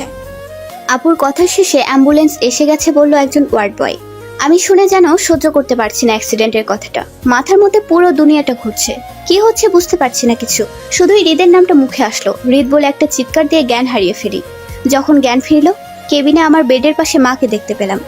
আমাকে চোখ খুলতে দেখে মা এগিয়ে এসে কেঁদে উঠে বলল তোর কাকিমণি আর নেই ফুল, হৃদের অবস্থাও তেমন ভালো না। কিছুদিন পরেই ছেলেটার বিয়ে হবার কথা ছিল। না জানি প্রিয়া মেয়েটার কি হবে। অপারেশন থিয়েটারের সামনে যেভাবে পাগলামো করছে, হৃদের কিছু হলে মনে হয় ডাক্তারদেরই মেরে ফেলবে। মায়ের আর কোনো কথা শোনার মতো পরিস্থিতি আমার নেই। আমার চোখ দুটো আবার বন্ধ হয়ে আসতে লাগলো। পাশেই নূর আপু ছিল, মনে হলো আমাকে ইঞ্জেকশন দিয়েছে। টানা 3 দিন পর জ্ঞান ফিরল আমার। চোখ খুললে চোখের সামনে আপুকে দেখতে পেলাম। আমাকে উঠে বসতে দেখে রিপোর্টের ওপর থেকে চোখ সরিয়ে নিল আপু।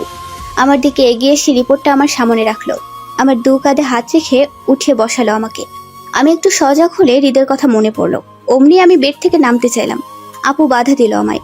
গিয়ে কেবিনের দরজাটা আস্তে করে বন্ধ করে এসে আমার সামনে দাঁড়ালো। রিপোর্টটা উঠিয়ে আমার সামনে ধরে বলল এই রিপোর্টটা বলছে তুই প্রেগনেন্ট ফুল।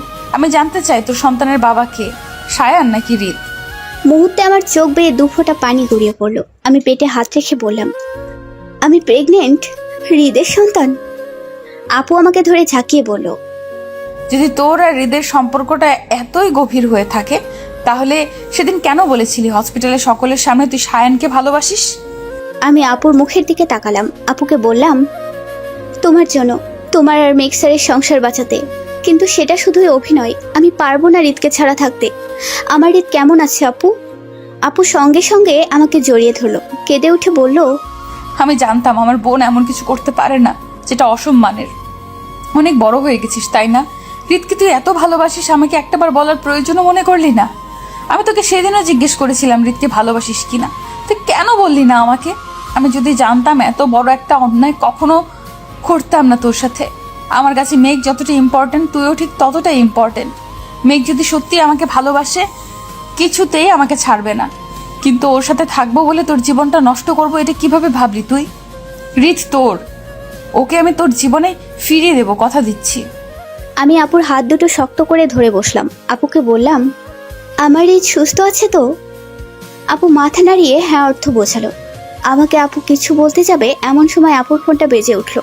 ফোন রিসিভ করে কথা বলে আপু আমার দিকে তাকিয়ে বলল এখন আমার একটা সার্জারি অপারেশন আছে, তুই বিশ্রাম নে।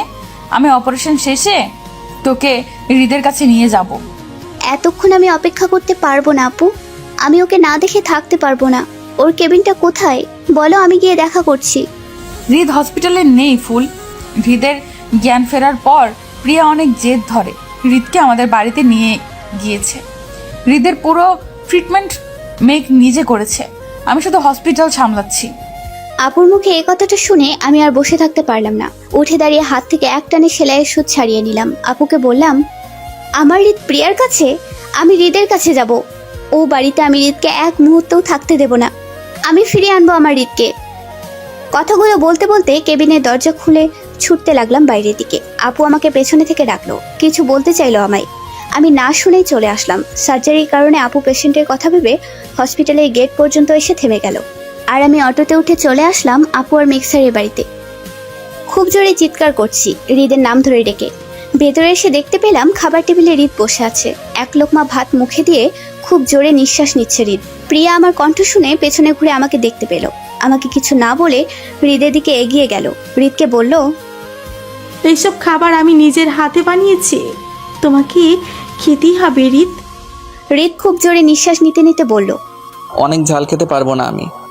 প্রিয়া হৃদের মুখটা শক্ত করে ধরে মুখের মধ্যে ঠেসে ঠেসে খাবার ভরে দিয়ে বলতে লাগলো, তোমার জন্য আমি হাত পুড়িয়ে সকাল থেকে রান্না করেছি, তুমি খাবে। যত ঝাল হোক তোমাকে খেতেই হবে আমার রান্না। আমি তাকিয়ে দেখলাম হৃদের সারা মুখে ভাত লেপটে আছে। হৃদের খুব কষ্ট হচ্ছে।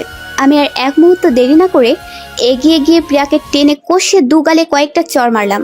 প্রিয়াকে বললাম, দেখতে পাচ্ছিস না আমার হৃদ কষ্ট পাচ্ছে?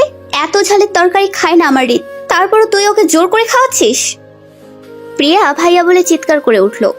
কেঁদে উঠে ভাইয়া বলে ডাকতে লাগলো। আমি হৃদের সামনে পানি গ্লাসটা এগিয়ে দিয়ে বললাম, পানি খাও হৃদ। হৃদ গ্লাসটা আমার হাত থেকে টেনে নিয়ে পাগলের মতো পানি খেয়ে চলেছে। তবুও যেন শান্ত হচ্ছে না হৃদ। খুব জোরে নিঃশ্বাস নিচ্ছে আর বলছে ঝাল ঝাল। প্রিয়াকে সরিয়ে দিয়ে চেয়ার টেনে হৃদের সামনে বসলাম আমি। হৃদের মুখটা দু হাতে আঁকড়ে ধরে ওর ঠোঁটে কিস করতে লাগলাম। সারা মুখে যেখানে যেখানে এঁটো লেগে আছে চুষে নিয়ে বললাম, এখনো ঝাল লাগছে হৃদ? হৃদ আমার মুখের দিকে বড় বড় চোখ করে তাকালো। কিছুক্ষণ তাকিয়ে আমাকে কিছু না বলে এক ধাক্কায় চেয়ার থেকে নিচে ফেলে দিয়ে বলল, কোথা থেকে এসেছে এই মেয়েটা? আমি অবাক চোখে হৃদের দিকে তাকালাম। হৃদ এমন কেন করলো বুঝতে পারলাম না। মেঘসার আর সায়ান সিঁড়ি থেকে নিচে নামলো। সায়ান আমাকে নিচে পড়ে থাকতে দেখে উঠিয়ে দাঁড় করিয়ে বলল, এর নাম ফুল, খুব ভালো মেয়ে, আমার হবু স্ত্রী। প্রিয়া যেমন তোমার হবু স্ত্রী। হৃদ রাগী দৃষ্টিতে আমার দিকে তাকিয়ে বলল, ভালো না অভদ্র, এই মেয়েটাকে তুমি বিয়ে করতে চাইছো? প্রিয়া এগিয়ে এসে হৃদকে ধরে টানতে লাগলো। হৃদকে সিঁড়ির দিকে টেনে নিয়ে যেতে যেতে বলল, তোমার ওষুধের সময় হয়ে গেছে হৃদ, রুমে চলো, তোমাকে আমি নিজের হাতে ওষুধ খাইয়ে দিব। হৃদ প্রিয়াকে ঠেলে দূরে সরিয়ে দিয়ে বলল, তোমার হাতে আমি ওষুধ খাবো না, আর না তোমার মতো একটা অভদ্র মেয়েকে আমি বিয়ে করব। আমার বাড়ি কোথায়? প্লিজ আপনারা আমাকে দিয়ে আসুন, নয়তো আমাকে ঠিকানা দিয়ে দিন, আমি নিজে চলে যাচ্ছি। এখানে আমি আর থাকবো না। আমি বুঝতে পারলাম না হৃদ এমনভাবে কথা কেন বলছে। হৃদকে কিছু বলতে যাব, তখন সায়ান আমার হাতটা টেনে ধরে সিঁড়ি বেয়ে ওপরে একটা রুমে নিয়ে এসে ভেতর থেকে দরজাটা বন্ধ করে দিল। আমার গালে একটা কষিয়ে চড় মেরে বলল, তোমার সাহস কি করে হয় ঈদের সন্তানকে নিজের গর্ভে ধারণ করবার? তোমাকে আমি ভালোবাসি, তোমাকে বিয়ে করব। আমি সবাইকে বলেছি এই সন্তানটা আমার। শুধু আমার পরিবারের সম্মানের কথা ভেবে এই সন্তানটাকে নষ্ট করতে হবে। তোমার মাও আমার সিদ্ধান্তে রাজি হয়েছিল, শুধু তোমার বোন নষ্ট করতে দেয়নি। আমি তোমাকে চাই, কিন্তু ঈদের কোনো অংশ আমাদের জীবনে থাকুক সেটা আমি চাই না। সায়ানের কথা শুনে আমি কি বলবো বুঝতে পারছি না। সহজ সরল মুখটার পেছনে সায়ানের এই নোংরা রূপটা ছিল। আমি সায়ানের দিকে তাকিয়ে বললাম, তুমি এতটা নোংরা সায়ান? হৃদ আমার স্বামী, আমার গর্ভে হৃদের সন্তান। এটা জেনেও তুমি এই নোংরা খেলাটা খেললে। এই জন্য বোধহয় আমার জ্ঞান ফিরলে আমার কাছে মা ছিল না। না জানি কতটা কষ্ট পেয়েছে মা। ছোটবেলা থেকেই মা আমাদের দুই বোনকে এমন শিক্ষায় বড় করেছে। না জানি কি ভেবেছে। কিভাবে বোঝাবো আমি? এমন কোনো কাজ আমি করতে পারি না। হৃদের আর আমার সম্পর্কটা পবিত্র। সায়ান আমাকে টেনে ধরে বলল, ঈদের স্মৃতি শক্তি নেই। এই অ্যাক্সিডেন্টে ঈদ মাথায় প্রচুর রকমের আঘাত পেয়েছে। তোমার সব স্মৃতি হারিয়ে ফেলেছে ঈদ। ঈদের মনে তুমি নেই। ভালো এই হবে তোমার মন থেকে ঈদকে মুছে ফেলো। কি বললে তুমি? হৃদের স্মৃতি নেই? না নেই, আর না কখনো আসবে। ঈদের ট্রিটমেন্টের সব দায়িত্ব যে এখন আমার কাজিন মেঘের হাতে। মেঘ কিছুতেই ঈদের স্মৃতি ফিরে আসতে দেবে না। আমি এটা হতে দেব না। আমি তোমাদের সফল হতে দেব না। সফল তো আমরাই হব, তোমার অ্যাবর্শনও হবে এখন এইখানে, তারপর আজই আমাদের বিয়ে হবে। সায়ান চিৎকার করে ডক্টর মেক্সারের নাম ধরে ডাকলো। আমি সায়ানকে ধাক্কা দিয়ে রুমের দরজা খুলে ছুটে নিচে আসলাম। হৃদ নিচে থাকায় সায়ান থেমে গেল। আমি এসে হৃদকে বললাম, হৃদ দেখো, ওরা আমাদের সন্তানকে মেরে ফেলতে চাচ্ছে। সায়ান এবার এগিয়ে এসে আমার হাত ধরে টেনে সিঁড়ির দিকে নিয়ে যেতে যেতে বলল, এসব কি বলছো ফুল? তোমার মাথাটা সত্যি গেছে। চলো উপরে গিয়ে ঠান্ডা মাথায় বসে কথা বলি। সায়ান ডক্টর মেক্সারকে ইশারা উপরে আসতে বলল। সেটা দেখে আমি সায়ানকে ধাক্কা দিয়ে হৃদের কাছে আবার আসলাম। হৃদের পা জড়িয়ে ধরে বললাম, এমনটা হতে দিও না রিত। আমাদের সন্তানকে ওরা মেরে ফেলতে চাইছে, কিছু করো। রিত পা ছাড়িয়ে উঠে দাঁড়ালো, রাগী দৃষ্টিতে আমার দিকে তাকিয়ে বলল, আমি এখানে থাকতে চাই না, বলেছি আমার বাড়ির ঠিকানাটা দিতে। এত নাটক দেখতে ইচ্ছে করছে না আমার। রিত আর কিছু বলতে যাবে এমন সময় মিক্সার একটা ইঞ্জেকশন পেছন থেকে এনে হৃদের ঘাড়ে ঢুকিয়ে দিল। হৃদ আস্তে করে ফ্লোরে ঢুকে পড়লো। সায়ান এবার নিজের শক্তি দিয়ে আমাকে টেনে নিয়ে যাচ্ছে। আমি চিৎকার করছি, এখনো হৃদকে ডাকছি, উঠতে বলছি। এমন সময় মিনি নিশির সাথে আবির চৌধুরীর কণ্ঠ শুনতে পেলাম। আবির চৌধুরী হলো প্রিয়া আর ডক্টর মিক্সারের বাবা। আবির চৌধুরীর কণ্ঠ কানে আসতে সায়ান আমার হাতটা ছেড়ে দিল। আমি ছুটে হৃদের কাছে আসলাম, হৃদকে অনেক ডাকলাম কিন্তু হৃদ উঠল না। হৃদের মাথাটা উঠিয়ে আমার কোলের উপর রেখে মিক্সারের মুখের দিকে তাকিয়ে বললাম, কিসের ইঞ্জেকশন দিয়েছেন আমার হৃদকে আপনি? মিক্সার নিশ্চুপ হয়ে রইল, কোনো উত্তর দিল না। আবির চৌধুরী মিক্সারের সামনে গিয়ে দাঁড়ালো। মিক্সার কিছু বলতে যাবে এমন সময় আবির চৌধুরী স্যারের গালে মারলো এক চড়। মিক্সার গালে হাত রেখে মাথাটা নিচু করে আছে। পাশ থেকে প্রিয়া বলে উঠল, ভাইকে কেন মারলে বাবা? ভাই তো শুধু হৃদের স্মৃতি যেন ফিরে না আসে তার চেষ্টা করছে। প্রিয়ার কথা শেষ না হতেই প্রিয়ার গালেও আবির চৌধুরীর হাতে চড় পড়ল। প্রিয়া চড় খেয়ে গালে হাত দিয়ে ভয়ে কাচুমাচু হয়ে আছে। আবির চৌধুরী রাগী দৃষ্টিতে তাকিয়ে বলল, তোমাদের দুই ভাই বোনকে আমি ডাক্তারি পড়িয়েছি পেশেন্টদের চিকিৎসা করে সুস্থ করে তোলার জন্য, ভুল চিকিৎসা করে পেশেন্টদের ক্ষতি করার জন্য না। ভেবেছিলাম অনেক হয়েছে, তোমাদের ভুলগুলো তোমরা বুঝতে পারবে, কিন্তু না, তোমরা এখনও একই রকম রয়ে গেছো। আমি তোমাদের আরাম আয়েশ দিয়ে মাথায় তুলে ফেলেছি। আমার আগেই তোমাদের শাসন করা উচিত ছিল। তুমি বিয়ে করেছো নিজের ইচ্ছায়। হ্যাঁ, আমি সন্তুষ্ট ছিলাম না তোমাদের বিয়েতে, কিন্তু যখন তোমার বিয়ের আসল কারণটা আমি জানলাম তখন আমি চলে আসলাম বাড়িতে। সি নূরকে শুধুমাত্র বিয়ে করেছো তুমি ব্ল্যাকমেইল করার জন্য, প্রিয়ার জীবনে হৃদয়কে এনে দেওয়ার জন্য। মিক্সার আবির চৌধুরীর মুখের দিকে তাকালো, চোখে চোখ রেখে বলল, এসব কথা তোমাকে কে বলেছে বাবা? পেছনে থেকে নূর আপু বলে উঠল। আমি বলেছি। মিক্সার রাগী দৃষ্টিতে নূর আপুর মুখের দিকে তাকিয়ে রইল। আপু বলতে শুরু করলো, তোমাকে আমি ভালোবেসেছিলাম মেঘ, তোমার অর্থ সম্পদকে কখনোই ভালোবাসিনি আমি। যখন জানলাম তোমার জীবনে অন্য কোনো মেয়ে আছে তখন আমি খুব ভেঙে পড়েছিলাম। হৃদ শত অপমান সহ্য করেও আমাকে তোমার জীবনে আনার চেষ্টা করেছে, কারণ হৃদ তখন আমাকে ভালোবাসতো আর তুমি সেই সুযোগটা নিয়েছো। নিজের বোনের আবদার পূরণ করতে হৃদের দুর্বলতা হিসেবে আমাকে ব্যবহার করেছো, কিন্তু তুমি কখনোই মন থেকে আমাকে ভালোবাসোনি। বিয়ের প্রথম রাতে তুমি আমাকে অনেক অপমান অপদস্থ করেছো। আমাকে বলেছো এতদিন শুধু ভালোবাসার নাটক করেছো আমার সাথে। তোমার বাবা আমাদের বিয়েটা মেনে না নিয়ে চলে গেছে বাড়ি ছেড়ে, তাই জন্য দায়ী শুধু আমি। সেদিনই তুমি যদি আমাকে তোমার আসল উদ্দেশ্যটার কথা বলতে, আমি কিছুতেই ফুল আর হৃদের বিয়ে হতে দিতাম না। কিন্তু ওদের বিয়ের পর তুমি আমাকে বললে প্রিয়ার জীবনে হৃদকে এনে দিতে বিয়ে করেছ আমায়। তখন আমি তোমার ভালোবাসা পাওয়ার লোভে হৃদকে বোঝাই ফুলের জীবন থেকে দূরে সরে যেতে, কিন্তু আমি জানতাম না ফুল ও হৃদকে ভালোবাসে। যদি জানতাম কখনোই ওদের আলাদা করার কথা ভাবতাম না। আমি খুব ভালোবাসি আমার বোনকে।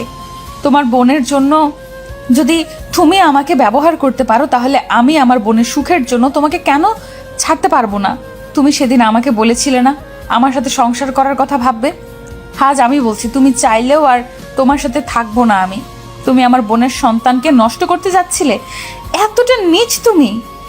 একটা কথা শুনে রাখো মেঘ, আমিও প্রেগনেন্ট। মনে পড়ে সেই দিনটার কথা, যেদিন প্রিয়ার বিয়ের প্রস্তাব হৃদের জন্য নিয়ে গিয়েছিলে আর প্রিয়ার বিয়ের জন্য খুশি হয়ে আমাকে কৃতজ্ঞতা জানাতে কাছে টেনে নিয়েছিলে? তোমার ওই ভালোবাসাটা একদিনের জন্যই ছিল। যখন জানলে হৃদ প্রিয়াকে বিয়ে করতে চায় না, তখন আবার তুমি বদলে গেলে। তোমার মতো এতটা কষ্ট আমাকে কেউ কখনো দেয়নি মেঘ। কেমন মানুষ তুমি, শুধুমাত্র বোনের একটা আবদার পূরণ করতে এতটা খারাপ হতে পারলে? চলে যাচ্ছি আমি ফুল আর হৃদকে নিয়ে। তোমার বাবাকে সত্যিটা বলার দরকার মনে করেছিলাম, তাই বলেছি। কথাগুলো বলে আপু হৃদ আর আমার কাছে আসলো। আপুর সাথে আমি হৃদকে ধরে উঠিয়ে চলে আসতে লাগলাম। আবির চৌধুরী পেছনে থেকে আপুকে ডেকে উঠলো, বলল দাঁড়াতে। আমরা দাঁড়িয়ে পড়লে আবির চৌধুরী এগিয়ে এসে আপুর মাথায় হাত রেখে বলল, আমাকে তুমি ক্ষমা করে দাও বৌমা। আমি ভেবেছিলাম তুমি একটা লোভী মেয়ে। মেঘ প্রায় রাতে মদ খেয়ে বাড়িতে ফিরত। যে মেয়েটাকে ভালোবেসে নষ্ট হয়ে গিয়েছিল, আমি ভেবেছিলাম ওই মেয়েটা তুমি। যখন মেঘ বলল ওর ভালোবাসার মানুষকে বিয়ে করবে, আমি রেগে বলেছিলাম বিয়েটা হলে এ বাড়ি ছেড়ে চলে যাব। মেঘ শুনলো না, বিয়ে করলো তোমাকে অনেক ধুমধাম করে। তাই এই বাড়ি ছেড়ে কিছুদিনের জন্য চলে গিয়েছিলাম আমি, কিন্তু আজ না। আমি যখন এসে গিয়েছি তখন আর কোনো অন্যায় করতে দেব না ওদের। আমি ঠিক করেছি আমিও তোমাদের সাথে যাব। আমি ভুলে যাব আমার একটা ছেলে আর একটা মেয়ে ছিল। এই বাড়িটা ওদের মায়ের নামে করেছিলাম, তাই ওদের বলতে পারবো না এখান থেকে চলে যেতে। কিন্তু আমার হসপিটালটা, ওটা এখনও আমার নামেই আছে। আমি নূরকে লিখে দিব হসপিটালটা। নূর না চাইলে আমার হসপিটালের মধ্যে মেঘ আর প্রিয়া পা রাখবে না। প্রিয়া সঙ্গে সঙ্গে বলে উঠল, একটা বাইরের মেয়েকে তুমি হসপিটালটা দিয়ে দিবে বাবা? ওর অনুমতি নিয়ে হসপিটালে ঢুকতে হবে আমাদের? আবির চৌধুরী রাগী দৃষ্টিতে তাকিয়ে বলল, ওর অনুমতি নিতে হবে। থাকার জন্য যে আশ্রয়টুকু পাচ্ছ এটাই তোমাদের জন্য অনেক বেশি। কোনো কিছুর প্রতি লোভ আমার নেই, আর না আমি কারো থেকে তার বাবাকে কেড়ে নিতে চাই। আপনি ভাববেন না বাবা, আমার সন্তানটা জন্ম নিলে আমি ঠিক আপনার কাছে দিয়ে যাব, কিন্তু আমাকে ক্ষমা করবেন, আমি আপনার এই কথাটা রাখতে পারবো না। আপু আবির চৌধুরীর কথা না রেখে চলে আসলো আমার আর রিতের সাথে।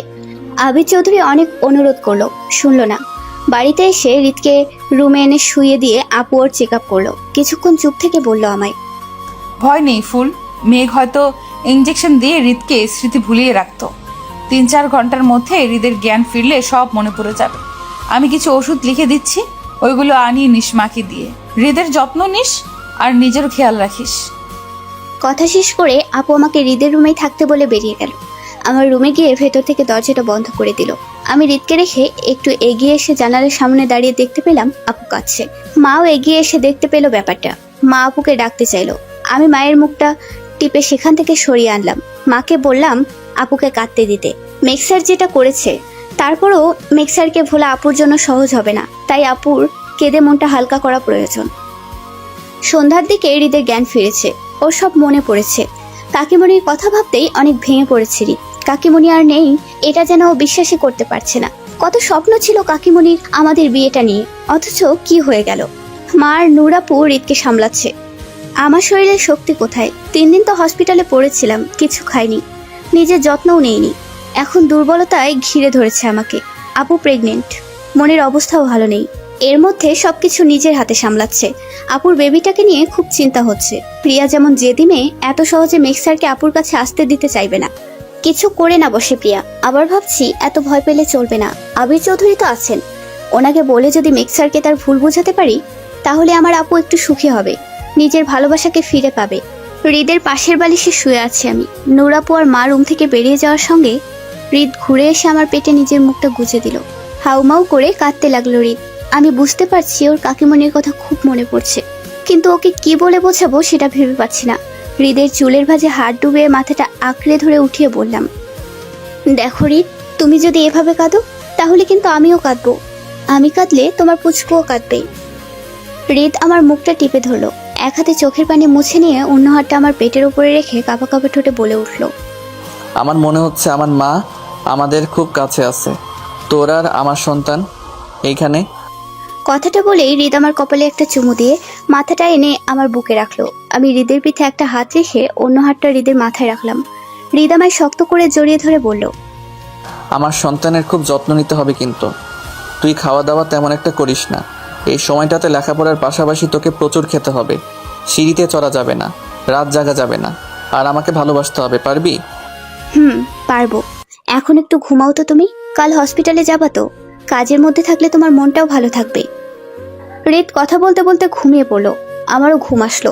ঘুম থেকে উঠেছি, সময়টা খেয়াল করিনি। চোখ মেলে দেখি আপু আলমারি থেকে কাপড় বের করে দিচ্ছে হৃদকে, আর হাসি মুখে বলছে ওটা পরলে হৃদকে ভালো লাগবে। আমাকে দেখে এগিয়ে এসে আপু বলল, আজ কি কলেজে যাবি নাকি বাড়িতেই রেস্ট নিবি? হৃদ তো যাচ্ছে, ওর সাথে গেলে আমারও মনটা ভালো থাকবে সারাদিন বাড়িতে থাকার চেয়ে। কিন্তু তুমি যাবে না আপু? কোথায় যাব? আমি ভেবেছি মেঘকে ডিভোর্স দিয়ে দেব, আর এই সন্তানটাও রাখবো না। পৃথিবীতে আসলে আবির চৌধুরীকে নিয়ে আসব। মানুষটা সারা জীবন একা থেকেছে, আপন ছেলে মেয়েও তাকে কখনো ভালোবাসা দেয়নি, শুধু সম্পত্তির লোভে যতটুকু সম্মান দিয়েছে। বাচ্চাটাকে পেলেই হয়তো জীবনে একটু সুখী হবে। ওই হসপিটালে আমি আর যাব না। আমি আবির চৌধুরীর সাথে কথা বলেছি আমার সব দায়িত্ব হৃদকে বুঝিয়ে দিতে। পুরো হসপিটালে হৃদের মতো আদর্শবান ডাক্তার আর কজন আছে? হৃদ ঠিক পারবে পুরো হসপিটালটা সামলাতে। কথাগুলো বলে আপু রুম থেকে বেরিয়ে গেল। হৃদের দিকে তাকিয়ে দেখলাম হৃদ নিশ্চুপ হয়ে আছে। আমি হৃদকে বললাম, আপুকে তোমার কিছু বলার প্রয়োজন ছিল হৃদ। তোমরা ছোটবেলা থেকে খুব ভালো ফ্রেন্ড।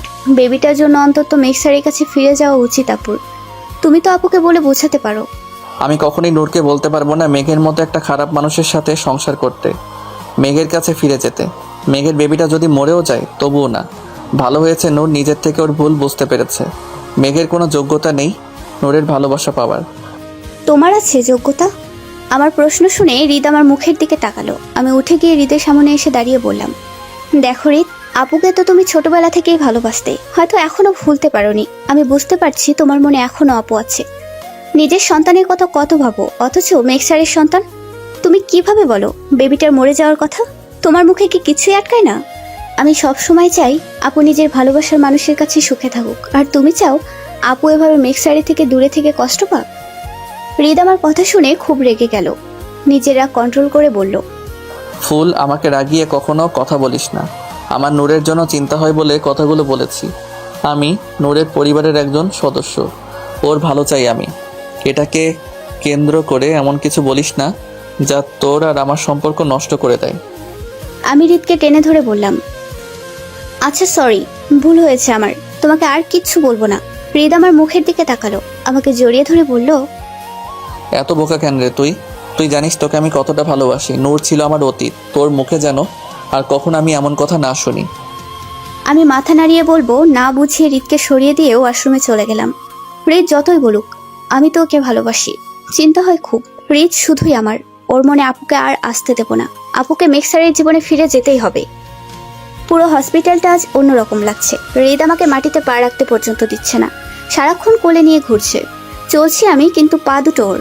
সকলে কি ভাবছে জানি না, তবে ওর প্রতি আমার এত ভালোবাসা দেখে প্রিয়া নিশ্চয়ই বুঝে গেছে হৃদ কখনো আমাকে ছেড়ে ওর কাছে যাবে না। মেঘসারকে দেখতে পেলাম, আমি ডাকলাম হয়তো শুনলো না। অন্য মনস্ক হয়ে আপুর চেম্বারের দিকে গেল। হৃদ ওয়াশরুমে যেতেই চুপি চুপি ওর চেম্বার থেকে বেরিয়ে আসলাম আমি। আপুর চেম্বারের দরজার সামনে দাঁড়িয়ে দেখলাম স্যার কাছে, তাও আপুর জন্য। আপুর নাম ধরে চেয়ারটার দিকে তাকিয়ে বলছে, করেছি আমি ভুল, মানছি তো, কিন্তু এখন পারছি না তোমাকে ছাড়া থাকতে। কিভাবে বোঝাবো তোমায় আমি ভালোবেসে ফেলেছি তোমাকে। আর একটা বার ফিরে এসো না নূর, আমি আর কোনো ভুল করব না, তোমাকে আর কষ্ট দেব না, কারোর সাথে কোনো অন্যায় করব না। তুমি তো জানো আমি কেমন জেদি, কাউকে সরি বলতে পারি না আমি। তুমি কেন বুঝছো না? নিজের থেকে একবার এসো না আমার কাছে, আমাদের সন্তানের জন্য অন্তত। বাইরে থেকে স্যারের কথা শুনছিলাম, এমন সময় আমার কাঁধে কারো হাত পড়তেই কেঁপে উঠলাম আমি। ঘুরে তাকিয়ে দেখলাম হৃদ দাঁড়িয়ে আছে। আমার দিকে তাকিয়ে গম্ভীর গলায় বলল, এখানে কি করছিস? তোকে বলেছি না আমি, যেখানে যাবি আমাকে বলবি, আমি তোকে নিয়ে যাব। প্রিয়া বা মেঘ যদি তোর আমার সন্তানের কোনো ক্ষতি করে দেয়।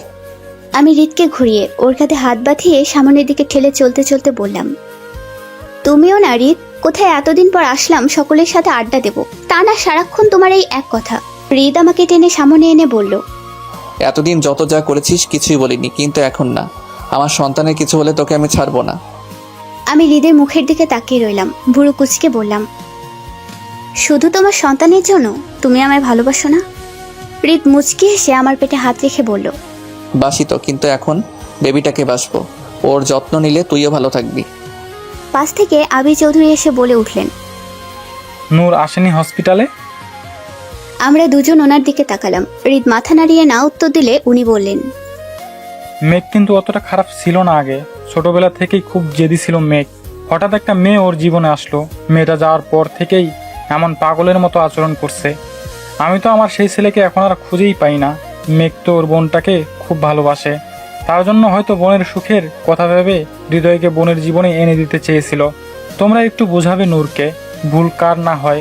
আমি কাল থেকে যেন অন্য একটা মেঘকে দেখতে পাচ্ছি, কারোর সাথে কথাও বলছে না, কিচ্ছু খাচ্ছেও না। এখন হসপিটালের কোথায় আছে কে জানে। হৃদ কিছু বলতে যাবে, আমি ওর হাতটা ধরে থামিয়ে দিলাম। আবি চৌধুরীকে বললাম, মেঘ স্যার আপুর চেম্বারে, আপু চেয়ারটার সাথে কথা বলছে, আপুকে সরি বলছে। হৃদ আমাকে টেনে ধরে বলল, কি বলছিস তুই? ঠিকই বলছি, তোমার ভয়ে তো ভেতরে যেতে পারলাম না, নয়তো স্যারকে বোঝাতাম কথাগুলো আপুর সামনে গিয়ে বলতে। আবি চৌধুরী আর দাঁড়িয়ে না থেকে আপুর চেম্বারের দিকে ছুটলো। আমি হৃদকে বোঝাচ্ছি মেঘ স্যার কতটা চেঞ্জ হয়ে গেছে। এরই মধ্যে আবি চৌধুরীর চিৎকারের আওয়াজ পেলাম। হৃদ আর আমি একে অপরের দিকে তাকিয়ে ভাবলাম কি হলো। তারপর ওখানে গিয়ে দেখতে পেলাম মেক্সার আপুর চেয়ারটার দিকে মুখ করে এক দৃষ্টিতে হাসছে। স্যারের মুখ থেকে রক্ত পড়ছে, খুব জোরে নিঃশ্বাস নিচ্ছে। আবি চৌধুরী স্যারকে ডাকছে, কিন্তু সেই দিকে স্যার পাত্তা দিচ্ছে না। আমরা এগিয়ে এসে দাঁড়াতেই স্যারের মাথাটা নিচে ঢলে পড়লো। হৃদ টেবিলের কোনায় থাকা বিষের শিশিটা উঠালো আর চিৎকার দিয়ে হসপিটালে যত ডক্টর নার্স আছে সবাইকে ডাকলো। সকলের সাথে প্রিয়াও এসে ভিড় ঠেলে এমন একটা অবস্থা স্যারের দেখতে পেয়ে খানিকটা দূরে সরে গেল। একদম থমকে আছে প্রিয়া। স্যারকে অপারেশন থিয়েটারে নেওয়া হয়েছে। আপুকে ফোনে বলার সাথে এক মুহূর্ত দেরি না করে হসপিটালে ছুটে এসেছে। অপারেশন থিয়েটারের সামনে ব্রেঞ্চটাতে বসে আছে আমি, প্রিয়া আর আবি চৌধুরী। পাশে দাঁড়িয়ে আছে মিনি নিশি। আপু এসেই অপারেশন থিয়েটারে ঢুকবে, প্রিয়াকে দেখে থেমে গেল। এগিয়ে এসে প্রিয়াকে ধরে দাঁড় করিয়ে ওর দুগালে অনেকগুলো চড় বসিয়ে দিল। প্রিয়ার মুখের ওপর আঙুল উঁচিয়ে বলল, তোমার জেদের জন্য, আবদারের জন্য আজ মেঘের এই অবস্থা। মেঘ আমার থেকে দূরে থাকলেও অতটা কষ্ট হতো না যতটা কষ্ট ওর এই অবস্থার কথা শুনে হচ্ছে। মেঘের কিছু হলে তোমাকে আমি ছাড়বো না। প্রিয়া নিচে বসে পড়ল, 2 হাত জোর করে সকলের উদ্দেশ্যে ক্ষমা চাইল। নুরাপুকে বলল, হ্যাঁ, আমার জন্য ভাইয়ের এই অবস্থা হয়েছে। তুমি তো ডাক্তার ভাবি, আমার ভাইকে বাঁচাও। আমি আর কখনো কারো কাছে কিছু চাইবো না, কোনো আবদার করবো না। আপু আর কোনো কথা না বলে অপারেশন থিয়েটারের মধ্যে ঢুকে গেল। প্রিয়াকে উঠিয়ে ব্রেঞ্চে বসালাম আমি। মিনি নিশি এগিয়ে আসলে ওদের কাছে আজ পর্যন্ত যত খারাপ ব্যবহার করেছে সবকিছুর জন্য ক্ষমা চাইল। 4 ঘন্টা পর অপারেশন থিয়েটার থেকে বেরিয়ে আসলো হৃদ। আমরা সকলে এগিয়ে আসলে হৃদ বলল, টেনশনের কোনো কারণ নেই, মেঘ এখন বিপদমুক্ত, কিন্তু কিছুদিন কথা বলতে কষ্ট হতে পারে। নূর এখন কথা বলছে মেঘের সাথে, ওর কথা বলা শেষ হলে কেবিনে শিফট করে দেব, তখন তোমরা দেখা করে নিও। আমি একটু এগিয়ে এসে দেখলাম মেক্সার আপুর হাতটা টেনে ধরে আছে আর কাঁদতে কাঁদতে বলছে, আমি চলে যাব, ছাড়ো, তোমার সাথে থাকবো না। একটা ভীতু কাপুরুষের মতো বউকে ভালোবাসি বলতে পারে না, আবার বিষ খায়, ইগো দেখায়। কিভাবে খেলে তুমি বিষ? একবারের জন্য আমার কথা ভাবলে না, আমাদের সন্তানের কথা ভাবলে না। তোমার বাবা বোন যাদের তুমি এত ভালোবাসো, যে বোনের সুখের জন্য এত অপরাধ করলে, একবারও ভাবলে না কত কষ্ট পাবে সবাই? মেক্সারের কথা বলতে কষ্ট হচ্ছে, তাই চুপ করে শুধু শুনছে, কিন্তু আপুকে ছাড়ছে না। এটা দেখে আনন্দে আমার গাল বেয়ে 2 ফোঁটা পানি বেরিয়ে আসলো। হৃদ পেছন থেকে আমার কাঁধে হাত রেখে বলল, ভালোবাসাটা এমনই, কেউ বলতে পারি আবার কেউ বলতে পারে না। অথচ দেখ, মেঘ ও নূরকে ভালোবাসে, এটা আমরা কেউ জানতাম না। মেঘ যদি কাণ্ডটা না করতো তাহলে হয়তো ওর ভালোবাসাটা আমরা বুঝতাম না। আবার ইগোর বশে মেঘ কখনো স্বীকার করতো না, ওর জীবনও চলে যেতে পারতো। হৃদের কথাটা বুঝলাম। আমার কাঁধ থেকে ওর হাত নামিয়ে খুব শক্ত করে জড়িয়ে ধরে বললাম, তুমি খুব ভালো হৃদ, আমি কোনো ভুল করলে অবশ্যই বলবা, আমায় শাস্তি দিবা, এমন কাজ কখনো করবা না। তুমি তো জানো আমি তোমাকে কতটা ভালোবাসি। মেক্সার বোকা, তাই এমন করেছে। যখন তোমার আমাকে বলতে ইচ্ছে করবে তখনই বলবা ভালোবাসি। হৃদ আমার পিঠে হাত রেখে বলল, তা তো বলি আমি, আমার মতো এতটা ভালো কেউ বাসতে পারবে তোকে? আমি এত চাই তোকে যতটা কেউ কাউকে চাইতে পারবে না। হৃদের কথা শুনে আমার খুব ভালো লাগছে। ওর কথা শুনে আরো ভালোবাসতে মন চাইছে আমার। আই উইশ হৃদ আমাকে সারাটা জীবন এতটাই ভালোবাসুক। আপু আর মেক্সারও এইভাবে সব সময় সাথে থাকুক। প্রিয়া এবার নিজেকে শুধরে নিক। আবি চৌধুরী নিজের বাড়িতে ছেলে মেয়েদের নিয়ে সুখে থাকুক। আর মা, আপু আর আমার টেনশন বাদ দিয়ে নাতি নাতনির কথা ভাবুক। কিছুদিন পরই তো ওরা আসবে, না জানি কার মতো হয়, তবে আমাদের বেবিটা যেন আমার মতোই হয়। হৃদ যা তেরা, ও ঠিক পারবে শাসন দিয়ে আদর দিয়ে পেলে নেলে বড় করতে। আর আপুর বেবিটা মেক্সারের মতন হোক। আপুর অনেক অভিজ্ঞতা আছে মেক্সারকে সামলানোর, নইলে কিনা মেক্সারের মতো একটা মানুষ আপুকে এতটা ভালোবাসে।